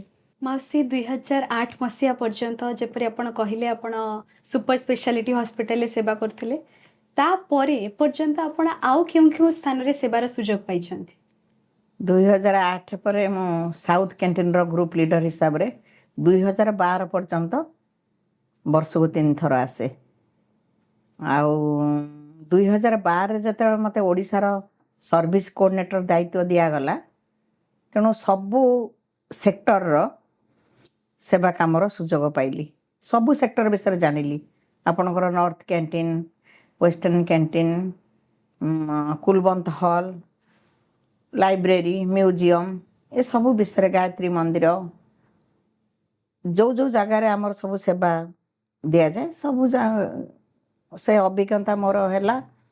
ମାଉସୀ 2008 ପରଠୁ ଆପଣ ଯେଉଁ ସବୁ ସେବାର ସୁଯୋଗ ପାଇଲେ, ସେଥିମଧ୍ୟରୁ ଯଦି କିଛି ଅନୁଭୂତି ରହିଛି ଆମ ସହିତ ବାଣ୍ଟିବା ପାଇଁ ଅନୁରୋଧ। ସେମିତି ତ ବହୁତ ଅନୁଭୂତି ଅଛି, ଖାଲି ଏଠି ଗୋଟିଏ କହୁଛି। ଥରେ କାମ ବଣ୍ଟା ଚାଲିଥିଲା ସାଉଥ୍ କ୍ୟାଣ୍ଟିନ୍ରେ, ସମସ୍ତଙ୍କୁ ସେତେବେଳେ ବ୍ୟସ୍ତ ଥାଏ। ସେତେବେଳେ 240, 250 ସେବା ଦଳ ଯାଉଥିଲେ, କାହିଁକିନା ପ୍ରତିଯାତ୍ରା ସମୟ, ପ୍ରଭୁ ଫିଜିକାଲି ଥିଲେ, ବହୁତ ଭିଡ଼ ହେଉଥିଲା, ଆଉ ସବୁଠୁ ବେଶୀ କାମର ପ୍ରେସର ଆମର ସାଉଥ୍ କ୍ୟାଣ୍ଟିନ୍ରେ ପଡ଼ୁଥିଲା। ତା ଯେତେବେଳେ ଡ୍ୟୁଟି ବଣ୍ଟା ହେଉଥିଲା, ମୁଁ ସେତେବେଳେ ତରତରରେ ଜଣେ ଭଉଣୀକି, ସେ ମନା କରୁଛନ୍ତି ମୁଁ ଯିବିନି ସେ ବାସନ ମଜା ପାଖକୁ, ମୁଁ ନାହିଁ ଆପଣଙ୍କୁ ଯିବାକୁ ପଡ଼ିବ। ତା ଭିତରେ ସେ ଯାଇଛନ୍ତି, ଯିବାକୁ ପଡ଼ିବ, କାରଣ ମୋ ହାତରେ ଘା ହେଇଯାଉଛି, ଆଉ ଏଗୁଡ଼ାକ ପାଣି ଲାଗିଲେ ବେଶୀ ହେବ, ଆଉ ମୋତେ ବାସନ ମଜାରେ ପକାଅନି। ମୁଁ ତ ବ୍ୟସ୍ତ ଥିଲି, ମୁଁ ତାଙ୍କୁ ସେଠିକି ପଠେଇଦେଲି। ଦିନେ ଗଲା, 2 ଦିନ ଗଲା, 3 ଦିନ ପରେ ମୋର ମନେ ପଡ଼ିଲା, ଆରେ ସେଠି ତ ମୁଁ ଗୋଟେ ବହୁତ ବଡ଼ ଭୁଲ କରୁଛି। ସେ ଭଉଣୀ କହୁଥିଲେ ମୋର କିଛି ହାତରେ ପ୍ରୋବ୍ଲେମ୍ ଅଛି ବୋଲିକିନା, ଆଉ ମୁଁ ବାସନ ମାଜି ପାରିବିନି। ମୁଁ ଗଲି ଜେଣ୍ଟସ୍ କ୍ୟାଣ୍ଟିନ୍ ପଟେ ଗଲି, ଗଲାବେଳକୁ ତାଙ୍କ ସାଙ୍ଗରେ କଥା ହେଲି। ମୁଁ ନାଇଁ ଭଉଣୀ, ଭୁଲ ହେଇଗଲା, ଆଉ ଆପଣ ଏଠି କରନ୍ତୁନି, ଆପଣ ଚାଲନ୍ତୁ ପରିବା କଟା ପାଖରେ ଆପଣ ବସିବେ। ସେ ସେଠି ମୋତେ ଯେଉଁ କଥା କହିଲେ, ମାନେ ପ୍ରଭୁଙ୍କୁ ଶତ କୋଟି ଧନ୍ୟବାଦ ଦେଲେ ବି ଇଏ ହେବ। ସେ କହିଲେ ନା ନା ମୁଁ ଏଠୁ ଯିବିନି। ମୋର ଯେଉଁ ଘା ଆଙ୍ଗୁଠିରେ ହେଉଥିଲା କୌଣସି ଡକ୍ଟର ତାକୁ ଓଡ଼ିଶାରେ ଭଲ କରିପାରିନଥିଲେ, ମୁଁ ଯାହାକୁ ଦେଖେଇଛି। କିନ୍ତୁ ଏଇଠି ସେ ଯେଉଁ ବାସନ ମଜା ପାଣି ବାଜିକିନା ମୋ ହାତ ଶୁଖି ଯାଇଛି। ଏଇଟା କିଏ କଲା? ତେଣୁ ଇଏ ହେଉଛନ୍ତି ଆମର ପ୍ରଭୁ। ଏଇଟା ସେଇଥିରୁ ଏଇଟା ଗୋଟିଏ ବି ଜଣା ପଡୁଛି ଯେ ପ୍ରଶାନ୍ତିରେ ଯେତେବେଳେ ସେବା ଆଲଟ କରାଯାଏ, ଡ୍ୟୁଟି ଆଲଟ କରାଯାଏ, ଆମକୁ ଯେଉଁ ସେବାଟି ମିଳୁଛି ସେଟା ହଁ ଭଗବାନଙ୍କର ଇଚ୍ଛା ଭାବେ ସେଟା ଆମେ ଗ୍ରହଣ ପ୍ରଭୁ ହିଁ କରିଦେବା ଦିଅନ୍ତି। ଆବଶ୍ୟକ। ପ୍ରଭୁ ଜାଣିଛନ୍ତି ମୋର କେତେ, ମୁଁ କେଉଁଟା କରିପାରିବି, ପ୍ରଭୁ ହିଁ ବାଛିଥାନ୍ତି। ସେ ଆମର ମାନସିକ ଦୁର୍ବଳତା, ଆମେ ସେଥିରେ ମାନେ ଏଇଟା କରିବିନି ସେଠିକି ଯିବି, ସେଟା କରିବିନି ଏଇଟା କରିବି, ଆମେ ନିଜେ ସେଟାକୁ ଆମେ ବିଚାର କରନ୍ତି। କିନ୍ତୁ ପ୍ରଭୁ ଜାଣିଛନ୍ତି କେଉଁଠି ଇଏ କେଉଁଠି ଫିଟ୍ ହେବ, ଏ କେଉଁ ଅଭିପ୍ରାୟରେ ପ୍ରଭୁ ଡାକିଛନ୍ତି, ସେଥିରେ ଏକମତ ହେଇଗଲେ ଭଲ। ମାଉସୀ, ଆପଣ ତ ଏତେ ବର୍ଷ ଧରିକି ପ୍ରଶାନ୍ତି ସେବାରେ ନିଜକୁ ସାମିଲ କରି ଆସୁଛନ୍ତି। ପ୍ରତ୍ୟେକ ବର୍ଷ ଅନେକ ପୁରୁଣା ତଥା ନୂଆ ସେବାଦଳ ମାନେ ପ୍ରଶାନ୍ତି ସେବାରେ ଯୋଗଦାନ ଦେଉଛନ୍ତି। ତ ଆପଣଙ୍କ ମତରେ ପ୍ରଶାନ୍ତି ସେବା ପୂର୍ବରୁ ମହିଳାମାନଙ୍କର କ'ଣ ପୂର୍ବ ପ୍ରସ୍ତୁତି ହେବା ଆବଶ୍ୟକ? ସେଇଟା ଘରୁ ବାହାରିଲା ବେଳରୁ ସେ ମାନସିକ ପ୍ରସ୍ତୁତି ରହିବା ଦରକାର। ଯେତେବେଳେ ଆମେ ଗଣେଶ ମନ୍ଦିରରେ ପହଞ୍ଚି ଯାଆନ୍ତି ସେତେବେଳେ ଗୋଟେ ନିଜତ୍ୱଟାକୁ ଆମେ ହରେଇ ଦେବା ଦରକାର। ମାନେ ଆମେ କେବଳ ଭଗବାନଙ୍କ ହାତରେ ଗୋଟେ ଉପକରଣ। ସେଠି ଆଉ କିଛି ରହିବନି ଯେ ମୁଁ ଏଇ ଜାଗାରେ କରିବି, ସେ ଜାଗାରେ କରିବି। ଯାହା ଯାହା ସବୁ ଆମ ଭିତରେ ଯେଉଁ ମତାନ୍ତର ଦେଖାଯାଏ, କେବଳ ସେ ସମର୍ପଣ ଭାବର ଅଭାବ ଜାଗେ। ଯଦି ମୁଁ ଘରୁ ବାହାରିଲା ବେଳକୁ ମୋର ମାନସିକ ପ୍ରସ୍ତୁତି ଥିବ ନାହିଁ, ଯେଉଁଠିକି ପ୍ରଭୁ ମୋତେ ଯେଉଁଠିକି ଡାକିଛନ୍ତି, ଯେଉଁଠି କାମ ମାନେ ମୋତେ ମିଳିବ, ଆକ୍ଚୁଆଲି ଯେଉଁ କାମ ୱାର୍ଡ଼ଟା ହିଁ ଭୁଲ। ପ୍ରଭୁ ଡାକିଥାନ୍ତି ଗୋଟେ ଆନନ୍ଦ ଦେବା ପାଇଁ, ତାଙ୍କ ସେ ଯେଉଁ ଆନନ୍ଦର ଉପଲବ୍ଧି ପାଇଁ ଦେଇଥାନ୍ତି। ତାକୁ ଆମେ କାମ ବୋଲି ଭାବିକି ଗୋଟେ ବୋଝ ଭଳିଆ ଭାବି ଦେଉ, ଯେଉଁଟାକି ସବୁ ପ୍ରକାର ଅସୁବିଧା ହୁଏ। ସେ କୁଲବନ୍ତ ହଲରେ ଏତେ କାମ କରିପାରିବିନି, 2ଟାରୁ ରାତି 2ଟାରୁ ଉଠିବିନି, ସେ ଠିକ୍ ଏତେ କାମ ନା। ସେସବୁ ଭଗବାନ କହିଛନ୍ତି। ସେଟା ପ୍ରଥମରୁ ମୋର ସେ ଭେଦ ମାନେ ମନରେ କେବେ ବି ଆସେନି ଯେ ମୁଁ କେଉଁଠି ଡ୍ୟୁଟି କରିବି, କ'ଣ କରିବି। ପ୍ରଭୁ ଯେଉଁଠି ମୋତେ ରଖିବ ମୁଁ ସେଇଠି କରିବି। ଆଉ ସୁନ୍ଦର ଭାବରେ ପ୍ରଭୁ କରାନ୍ତି।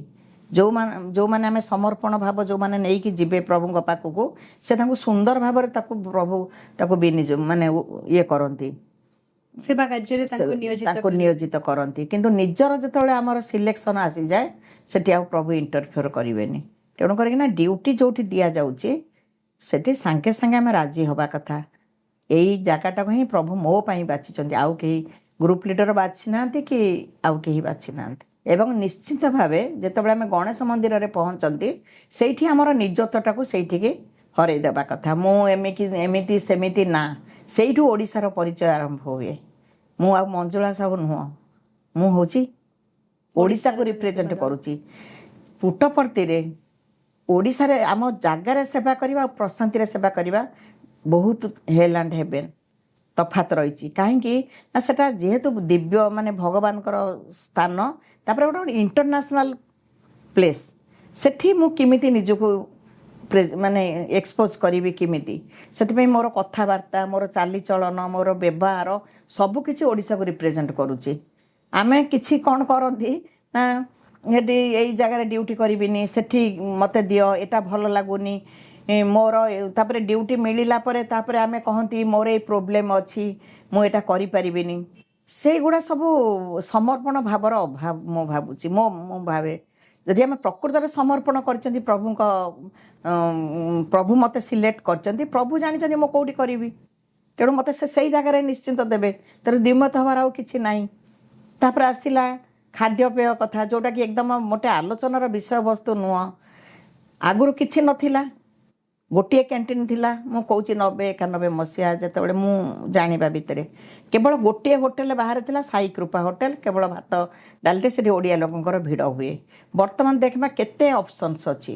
ଭଗବାନ କହିଲେ ନର୍ଥ କ୍ୟାଣ୍ଟିନ୍, ମାନେ ନର୍ଥ କ୍ୟାଣ୍ଟିନ୍, ୱେଷ୍ଟର୍ଣ୍ଣ କ୍ୟାଣ୍ଟିନ୍, ନିତ୍ୟ ଅନ୍ନଦାନ, ଈଶ୍ୱରମା କ୍ୟାଣ୍ଟିନ୍, ବେକେରୀ, ମାନେ ସବୁ ଜାଗାରେ ପ୍ରଭୁ ଖାଇବାର ଷ୍ଟଲ୍ ଖୋଲି ଦେଇଛନ୍ତି। ଯଦି କ୍ୟାଣ୍ଟିନ୍ ଭିତରେ କିଛି ଅସୁବିଧା ହେଲା ସେବା ପିରିୟଡ଼ ଭିତରେ, ତାକୁ ମାନେ କେବେ ତାକୁ ଆଲୋଚନାର କରିବା କଥା ନାହିଁ। ତାକୁ ଆମେମାନେ ମ୍ୟାନେଜ୍ କରୁଥିଲୁ। ଯେତେବେଳେ ସୁପର ହସ୍ପିଟାଲରେ ଆମେ ସେବା କାମ କରୁଥିଲୁ, ଖାଦ୍ୟ ଯାଏ ଆଶ୍ରମରୁ ତିଆରି ହେଇକି, କେତେବେଳେ ନିଅଣ୍ଟ ପଡ଼େ ବୋଲିକିନା କି ପଡ଼ିଲେ ବି ଆମ ଭିତରେ ଗୋଟେ ଏମିତି କୋଅର୍ଡ଼ିନେସନ୍ ଥାଏ, ଆମେ କେବେ ଖାଇବା କଥାଟାକୁ କେବେ ପଦାକୁ କେବେ ନେଉନା, ଆମ ଭିତରେ ଆମେ ମ୍ୟାନେଜ୍ କରୁ।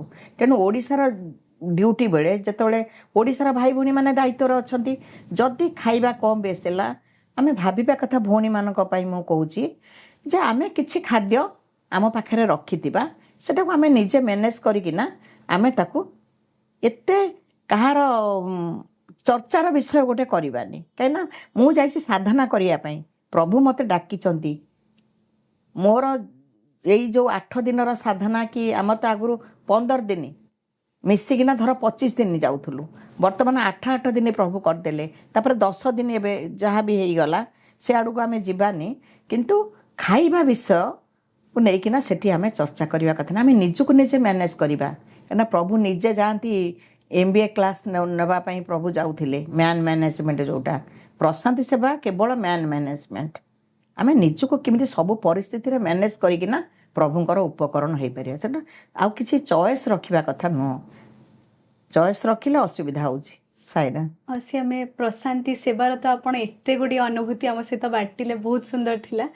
କିନ୍ତୁ ଏବେ ଆମେ ଜାଣିବା ପାଇଁ ଚାହିଁବୁ ଯେ ଆପଣଙ୍କର ଯେଉଁ ଓଡ଼ିଶାରେ ଆପଣଙ୍କର ସମିତି ସ୍ତରରେ କେଉଁ କେଉଁ ସବୁ କାର୍ଯ୍ୟକ୍ରମରେ ଆପଣ ସବୁ ମିଶିକି କାର୍ଯ୍ୟ କରୁଥିଲେ, ଏବଂ ସେଇ ସେବା ଗୁଡ଼ିକର ଯଦି କିଛି ଅନୁଭୂତି ରହିଛି ଆମ ସହିତ ବାଣ୍ଟିବା ପାଇଁ ଅନୁରୋଧ।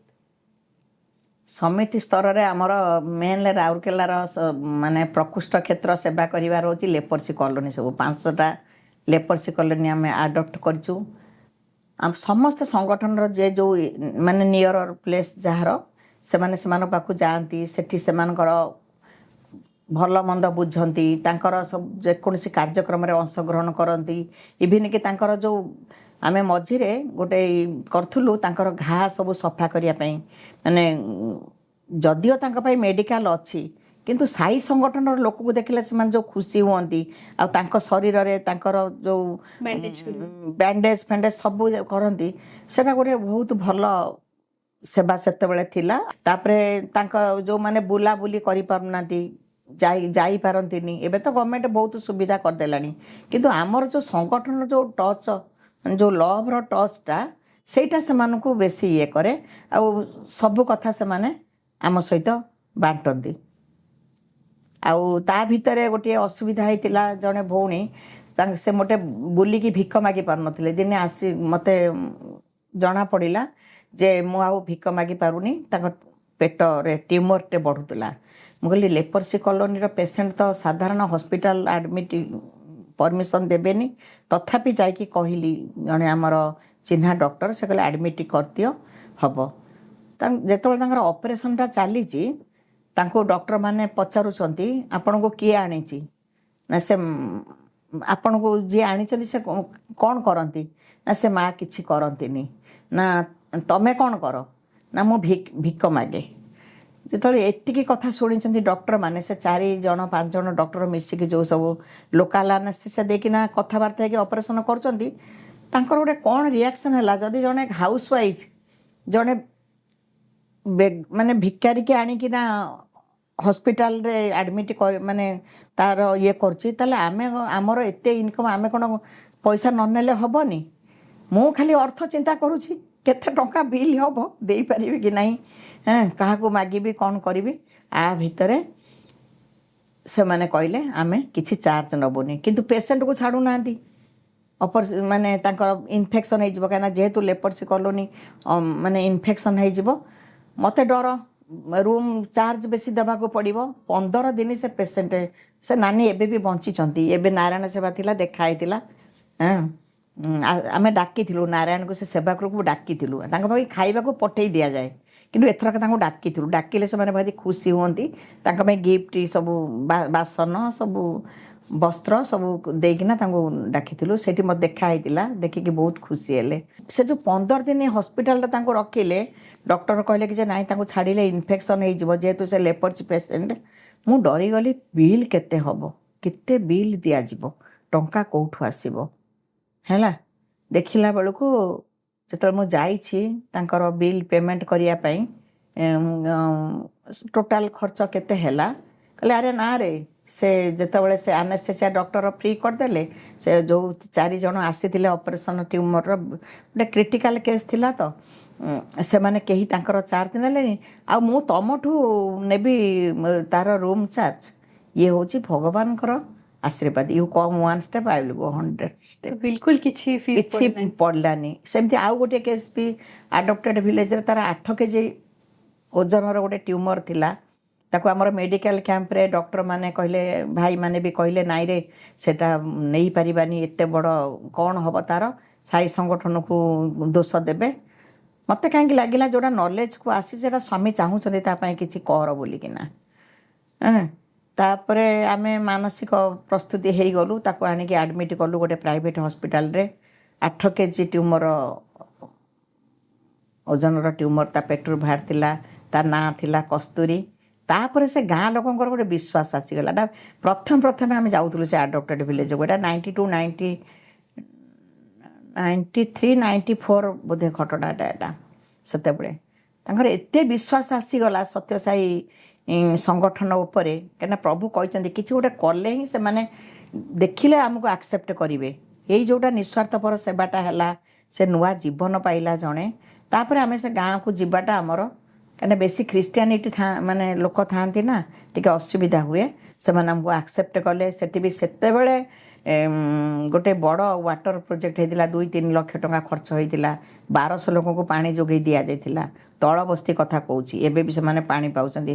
ଏବେ ଉପର ବସ୍ତିରେ ଏଇ ବର୍ଷେ ହେବ ରାଜ୍ୟ ସଂଗଠନ ପୁଣି ନିର୍ମଳ ଝରର ବ୍ୟବସ୍ଥା କରିଛନ୍ତି ସାଇରେ। ତ ଆପଣଙ୍କ ସମିତିରେ ମଧ୍ୟ ଆପଣ ଏହିପରି ଅନେକ ସେବାର ସୁଯୋଗ ପାଇଛନ୍ତି। ଆଉ ସେ କିନ୍ତୁ ଗୋଟେ ଗୃହିଣୀ ଭାବରେ ବହୁତ ଅଳ୍ପ ବୟସରୁ ଆପଣ ନିଜକୁ ସଂଗଠନରେ ସାମିଲ କରିଦେଇଥିଲେ। ତେଣୁ ଆପଣ ନିଜର ସଂସାର ଏବଂ ତତ୍ସହିତ ସଂଗଠନ, ଏଇ ଦୁଇଟି ଭିତରେ କିପରି ଆପଣ ସମନ୍ୱୟତା ରକ୍ଷା କରୁଥିଲେ? ଏଇଟା ତ ମୁଁ କେବେ ମାନେ ଅଲଗା ଭାବିନି। ସଂଗଠନ କାମ ଅଲଗା, ଘର କାମ ଅଲଗା। ଆଉ ପ୍ରଭୁଙ୍କ ପାଖରେ କୃତଜ୍ଞ, ପ୍ରଭୁଙ୍କୁ ଧନ୍ୟବାଦ ଯେ ମୁଁ ବି ଏବେ ଭାବିପାରୁନି ଏତେ ଜଞ୍ଜାଳ ଭିତରେ କେମିତି ପ୍ରଭୁ ମୋତେ ସଂଗଠନର କାମ ପାଇଁ ସୁଯୋଗ ଦେଉଥିଲେ। କିନ୍ତୁ ମୁଁ ପାଗଳ, ମାନେ କେଉଁଠି ମହିଳା ଭଜନ, ବାଲ ବିକାଶ, ନଗର ସଂକୀର୍ତ୍ତନ, ଭଜନ ୱିଦାଉଟ୍ ଫେଲ୍ ଆଟେଣ୍ଡ କରିବି। କିନ୍ତୁ ଘର ମ୍ୟାନେଜ୍ ହେଉଥିଲା। ଯେତେବେଳେ ମୁଁ ପ୍ରଶାନ୍ତି ଯାଉଥିଲି, ମୁଁ ଭାବୁଥିଲି ଛୋଟ ଛୋଟ ପିଲା ଆସିଲା ବେଳକୁ ମଉସା ରାଗିକି ଥିବେ, ବାପା ବି ଥିଲେ, ଆଉ ବିରକ୍ତ ହେବେ। ଯେତେବେଳେ ଷ୍ଟେସନରେ ମଉସା ଯାଇଥାନ୍ତି ଆଣିବା ପାଇଁ, ମୁଁ ଯଦି କହେ ତମେ ସବୁ କେମିତି ଚଳୁଥିଲ, ନା ତମେ ନଥିଲ, ଆମେ ଭଲରେ ଥିଲୁ। ସେଇଟା ବୋଧେ ପ୍ରଭୁ ଚାହାନ୍ତି। ତେଣୁ ପ୍ରଭୁ ହିଁ ମ୍ୟାନେଜ୍ କରନ୍ତି। ତେଣୁ ମୁଁ କିଛି ଡିଫରେନ୍ସ ଦେଖିନି। ଆଉ ଯେବେ ବି ସଂଗଠନ କାମରେ ଯାଇଛି କେବେ ବି ଅସୁବିଧା କେବେ ହେଇନି ନା। କେମିତି କ'ଣ କରିକି ସବୁ କେମିତି manage କ'ଣ ହେଇଯାଇଛି? ସବୁ ହେଇଯାଏ, ସବୁ ହେଇଥାଏ, ସବୁ ଠିକ୍ରେ ଥାଏ। କିନ୍ତୁ ଯେହେତୁ ମୁଁ ବହୁତ କମ୍ ବୟସରୁ ସଂଗଠନରେ ବହୁତ ଆକ୍ଟିଭ୍ ଥିଲି ଆଉ ସବୁଥିରେ ପାର୍ଟିସିପେଟ୍ କରୁଥିଲି, ଲୋକମାନେ କହୁଥିଲେ ଇଏ ପିଲା ମାନେ କିଛି ଗୋଟେ, ମୋର ଗୋଟେ କିଛି ଗୋଟେ, ମାନେ ଆମର ବନ୍ଧୁବାନ୍ଧବ ବି କିଛି ଗୋଟେ ଭ୍ୟାଲ୍ୟୁ ଦେଉନଥିଲେ। ହଁ ଆଙ୍କର ଅଛି କ'ଣ, ଏମାନେ ତ ଖାଲି ଭଜନ ଯିବେ, ଏ ବାବାଙ୍କ ପାଖକୁ ଯିବେ, ଏଇଭଳିଆ ଗୋଟିଏ ମୋତେ ଶୁଣିବାକୁ ପଡ଼ୁଥିଲା। ଭଗବାନ ବହୁତ ଦୟାଳୁ। 3ଟି ଯାକ ପିଲାଙ୍କୁ ତାଙ୍କ କଲେଜରେ ସ୍ଥାନ ଦେଲେ। 3ଟି ଯାକ ପିଲାଙ୍କୁ ପାଠ ପଢ଼େଇଲେ। ଏଇ ଯେଉଁ ଲୋକଙ୍କର ମୋ ଉପରେ ଭୁଲ ଧାରଣା ଥିଲା, ସେଇଟା ପ୍ରଭୁ ତାକୁ ପ୍ରମାଣ କରିଦେଲେ। ପିଲାଙ୍କୁ 3 ଜଣ ଯାଙ୍କୁ ତାଙ୍କ ୟୁନିଭର୍ସିଟିରେ ସ୍ଥାନ ଦେଲେ।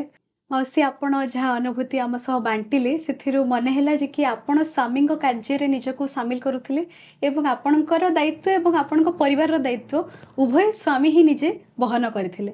ଆଉ ସେ ଏହିପରି ଭାବରେ ଆପଣଙ୍କର ପାରିବାରିକ ସ୍ତରରେ ଆଉ କିଛି ଅନୁଭୂତି ରହିଛି ଆପଣଙ୍କର ପିଲାମାନଙ୍କର ହେଉ ବା ମଉସାଙ୍କର? ହଁ ବହୁତ ଅଛି। ଥରେ ବିବେକ ଥାଏ ସେଠି, ୱେଟିଂ ଷ୍ଟୁଡେଣ୍ଟ ଯେଉଁ କହନ୍ତି, ୱେଟ୍ କରିକି ଥାଏ। ତାକୁ ବାବା ଡାକିଲେ, କହିଲେ ମୁଁ ତମ ଘରକୁ ଯାଉଛି। ପୁଟ୍ଟପର୍ତ୍ତିରେ କୁଲବନ୍ତ ହଲ୍ ଘଟଣା। ମୁଁ ତମ ଘରକୁ ଯାଉଛି, କିନ୍ତୁ ତୋ ମା ମୋତେ ବସିବାକୁ ଜାଗା ତମେ ଦେଇନା, ମୁଁ ମାନେ ବସିବାକୁ ଜାଗା ନାହିଁ। ସେଠୁ ବିବେକ କହିଲା ନାଇଁ ସ୍ୱାମୀ, ଆପଣଙ୍କୁ ସିଂହାସନ ଆପଣଙ୍କର ଅଛି। ସେଟା ଆକ୍ଚୁଆଲି ଉପରେ ଯେଉଁ ଭଜନ ହଲ୍ରେ ସିଂହାସନରେ ଯିବା। ବାବା କହିଲେ ଯେ ହଁ ସେଠି ଅଛି, କିନ୍ତୁ ଯେଉଁଠି ପୂଜା ହେଉଛି ସେଠି ବସିବାକୁ ଜାଗା ଦେଇନାହାନ୍ତି। ମୁଁ ସେଇ ଦିନଠୁ ଗୋଟେ ଫୋଲ୍ଡିଂ ଚେୟାର, ଆମର ତ ଛୋଟ ଘର ନା, ସେ ଗୋଟେ ଫୋଲ୍ଡିଂ ଚେୟାରରେ ପ୍ରଭୁଙ୍କ ଆସନ କରିକି ସେଇ ଦିନଠୁ ଆଜି ପର୍ଯ୍ୟନ୍ତ ପ୍ରଭୁଙ୍କୁ ସେଠି ଆସନ ଦିଆଗଲା।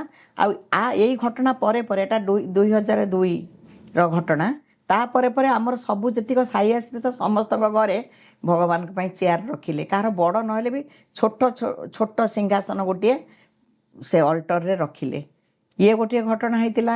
ଆମର ଯେଉଁ ପିଲା ସବୁ ଷ୍ଟୁଡେଣ୍ଟସ୍ ମାନେ ଦିଲ୍ଲୀରେ ରହୁଥିଲେ ସେକ୍ଟର 14ରେ। ସେଥିରେ ଭଗବାନଙ୍କର ନାତି ବି ଥିଲେ, ତେଜ ବୋଲି ଗୋଟେ ପିଲାଟେ ଥିଲା। 5-6ଟି ପିଲା ସାଙ୍ଗ ହୋଇକି ରହୁଥିଲେ। ସେଇ ପାଖରେ ଗୋଟେ ଅର୍ଫାନେଜ୍, 56 ନା 65 ପିଲା ସେଠି ଥିଲେ। ଏମାନେ ସେଠିକି ଯାଆନ୍ତି ଗୋଟେ ସେବା କାମ ହିସାବରେ। ତାଙ୍କ ସହିତ ଦେଖିଲେ ସବୁ ଫିଲ୍ମ ଷ୍ଟାରଙ୍କର ଫଟୋ ସବୁଆଡ଼େ ଲାଗିଛି, ରିତିକ୍ ରୋଶନ ସମସ୍ତଙ୍କର ଫଟୋ ସବୁ ଲାଗିଛି। ଏମାନେ ତାଙ୍କ ପାଖକୁ ୱିକଲି ଥରେ ଯାଆନ୍ତି। ଯାଇକି ତାଙ୍କର ଏମିତି ଗୋଟେ ଲଭ୍ର ଟଚ୍ ତାଙ୍କୁ ଦେଲେ ପିଲାଙ୍କୁ। ପିଲାମାନେ ପଚାରିଲେ, ତମେମାନେ ଯଦି ଏତେ ଭଲ, ତାହେଲେ ତମର ପ୍ରଭୁ କେତେ ଭଲ ହେଇନଥିବେ, ଆମକୁ ନେଇ ଚାଲ ସେଇ ପୁଟପର୍ତ୍ତି। ଏମାନେ ହଁ କହୁଥାନ୍ତି। ଭିତରେ ଗୋଟିଏ ତାଙ୍କର ଗୋଟେ କଲଚରାଲ୍ ପ୍ରୋଗ୍ରାମ୍ ହେବାର ଥିଲା।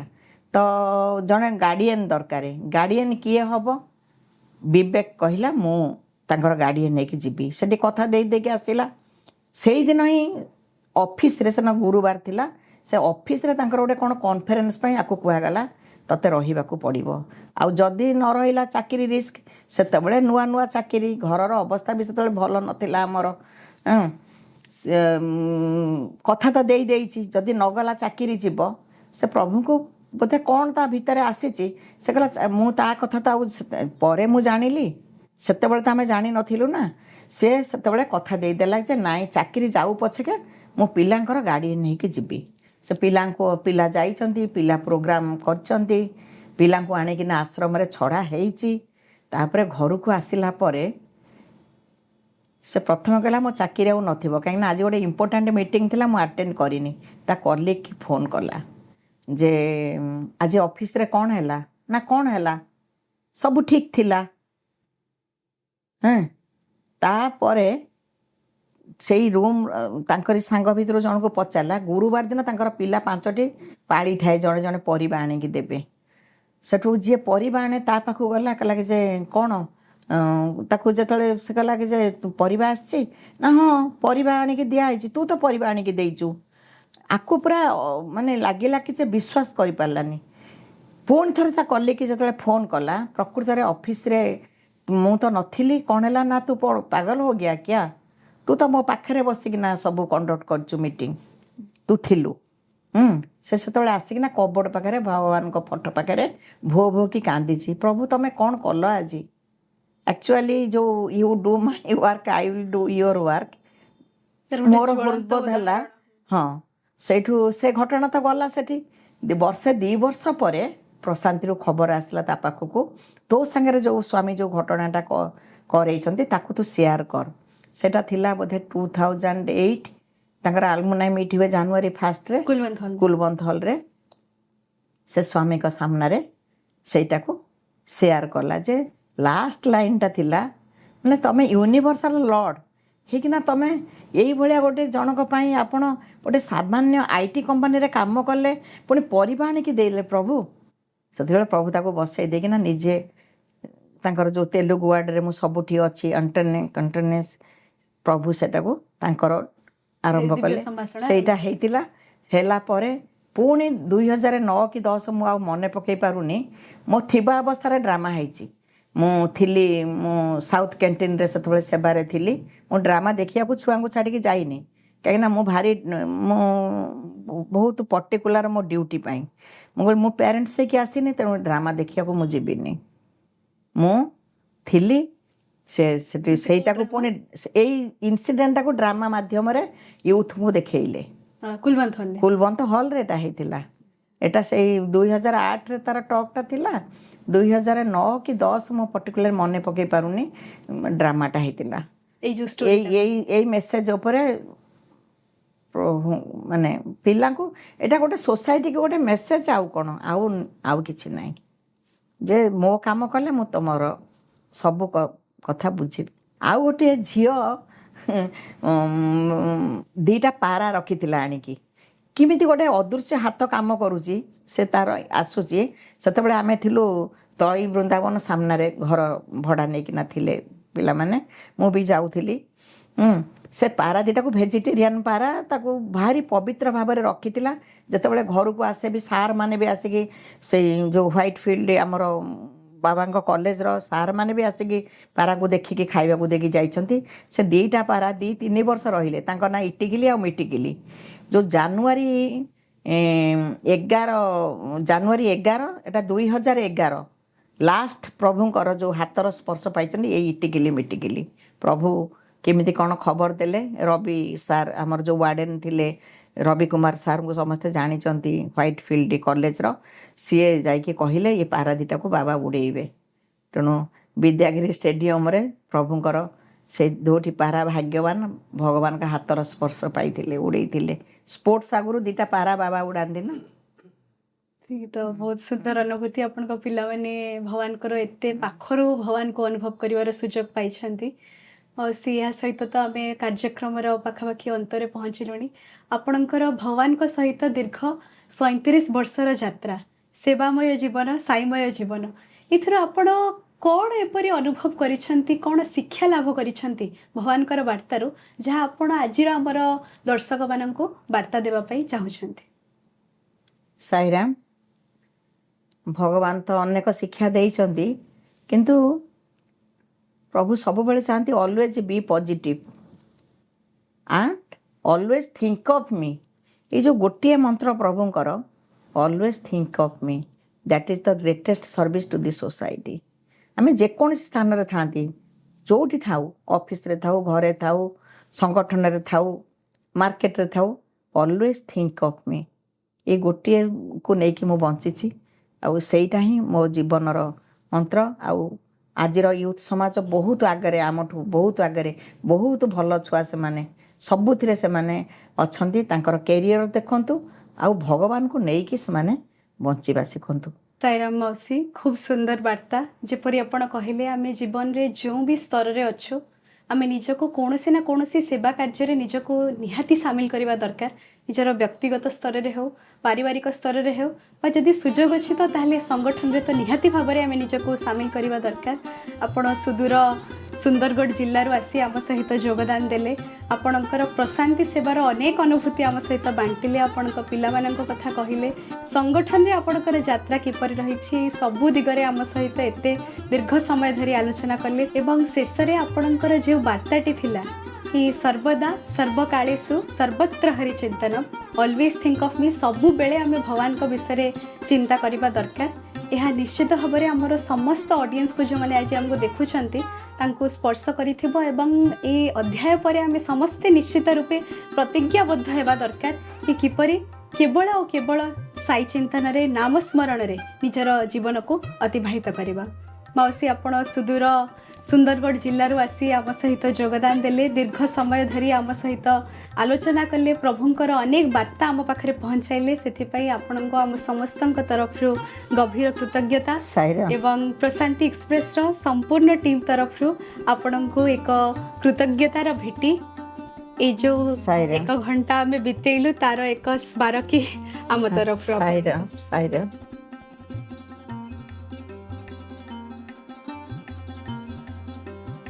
ସାଇରାମ, ଆପଣମାନଙ୍କୁ ମଧ୍ୟ ଆମର ଗଭୀର କୃତଜ୍ଞତା। ଏତେ ସମୟ ଧରି ଆମ ସହିତ ଯୋଡ଼ି ହୋଇ ଆମର ଆଲୋଚନାରେ ଭାଗ ନେଇଥିବାରୁ ପ୍ରଭୁଙ୍କ ପାଦପଦ୍ମରେ ଆମର ବିନୀତ ପ୍ରାର୍ଥନା, ଆପଣ ସମସ୍ତଙ୍କର ଜୀବନ ମଙ୍ଗଳମୟ ହେଉ। ଜୀବନର ପ୍ରତିଟି ପାଦରେ ଆପଣ ପ୍ରଭୁଙ୍କର ଦିବ୍ୟ ସ୍ପର୍ଶ, ତାଙ୍କର ଦିବ୍ୟ ଉପସ୍ଥିତିକୁ ଅନୁଭବ କରନ୍ତୁ। ମାଉସୀ, ବର୍ତ୍ତମାନ ଚାଲନ୍ତୁ ଶାନ୍ତି ମନ୍ତ୍ର ସହ ଆଜିର କାର୍ଯ୍ୟକ୍ରମକୁ ଆମେ ପ୍ରଭୁଙ୍କ ପାଦପଦ୍ମରେ ଅର୍ପଣ କରିବା। ଓ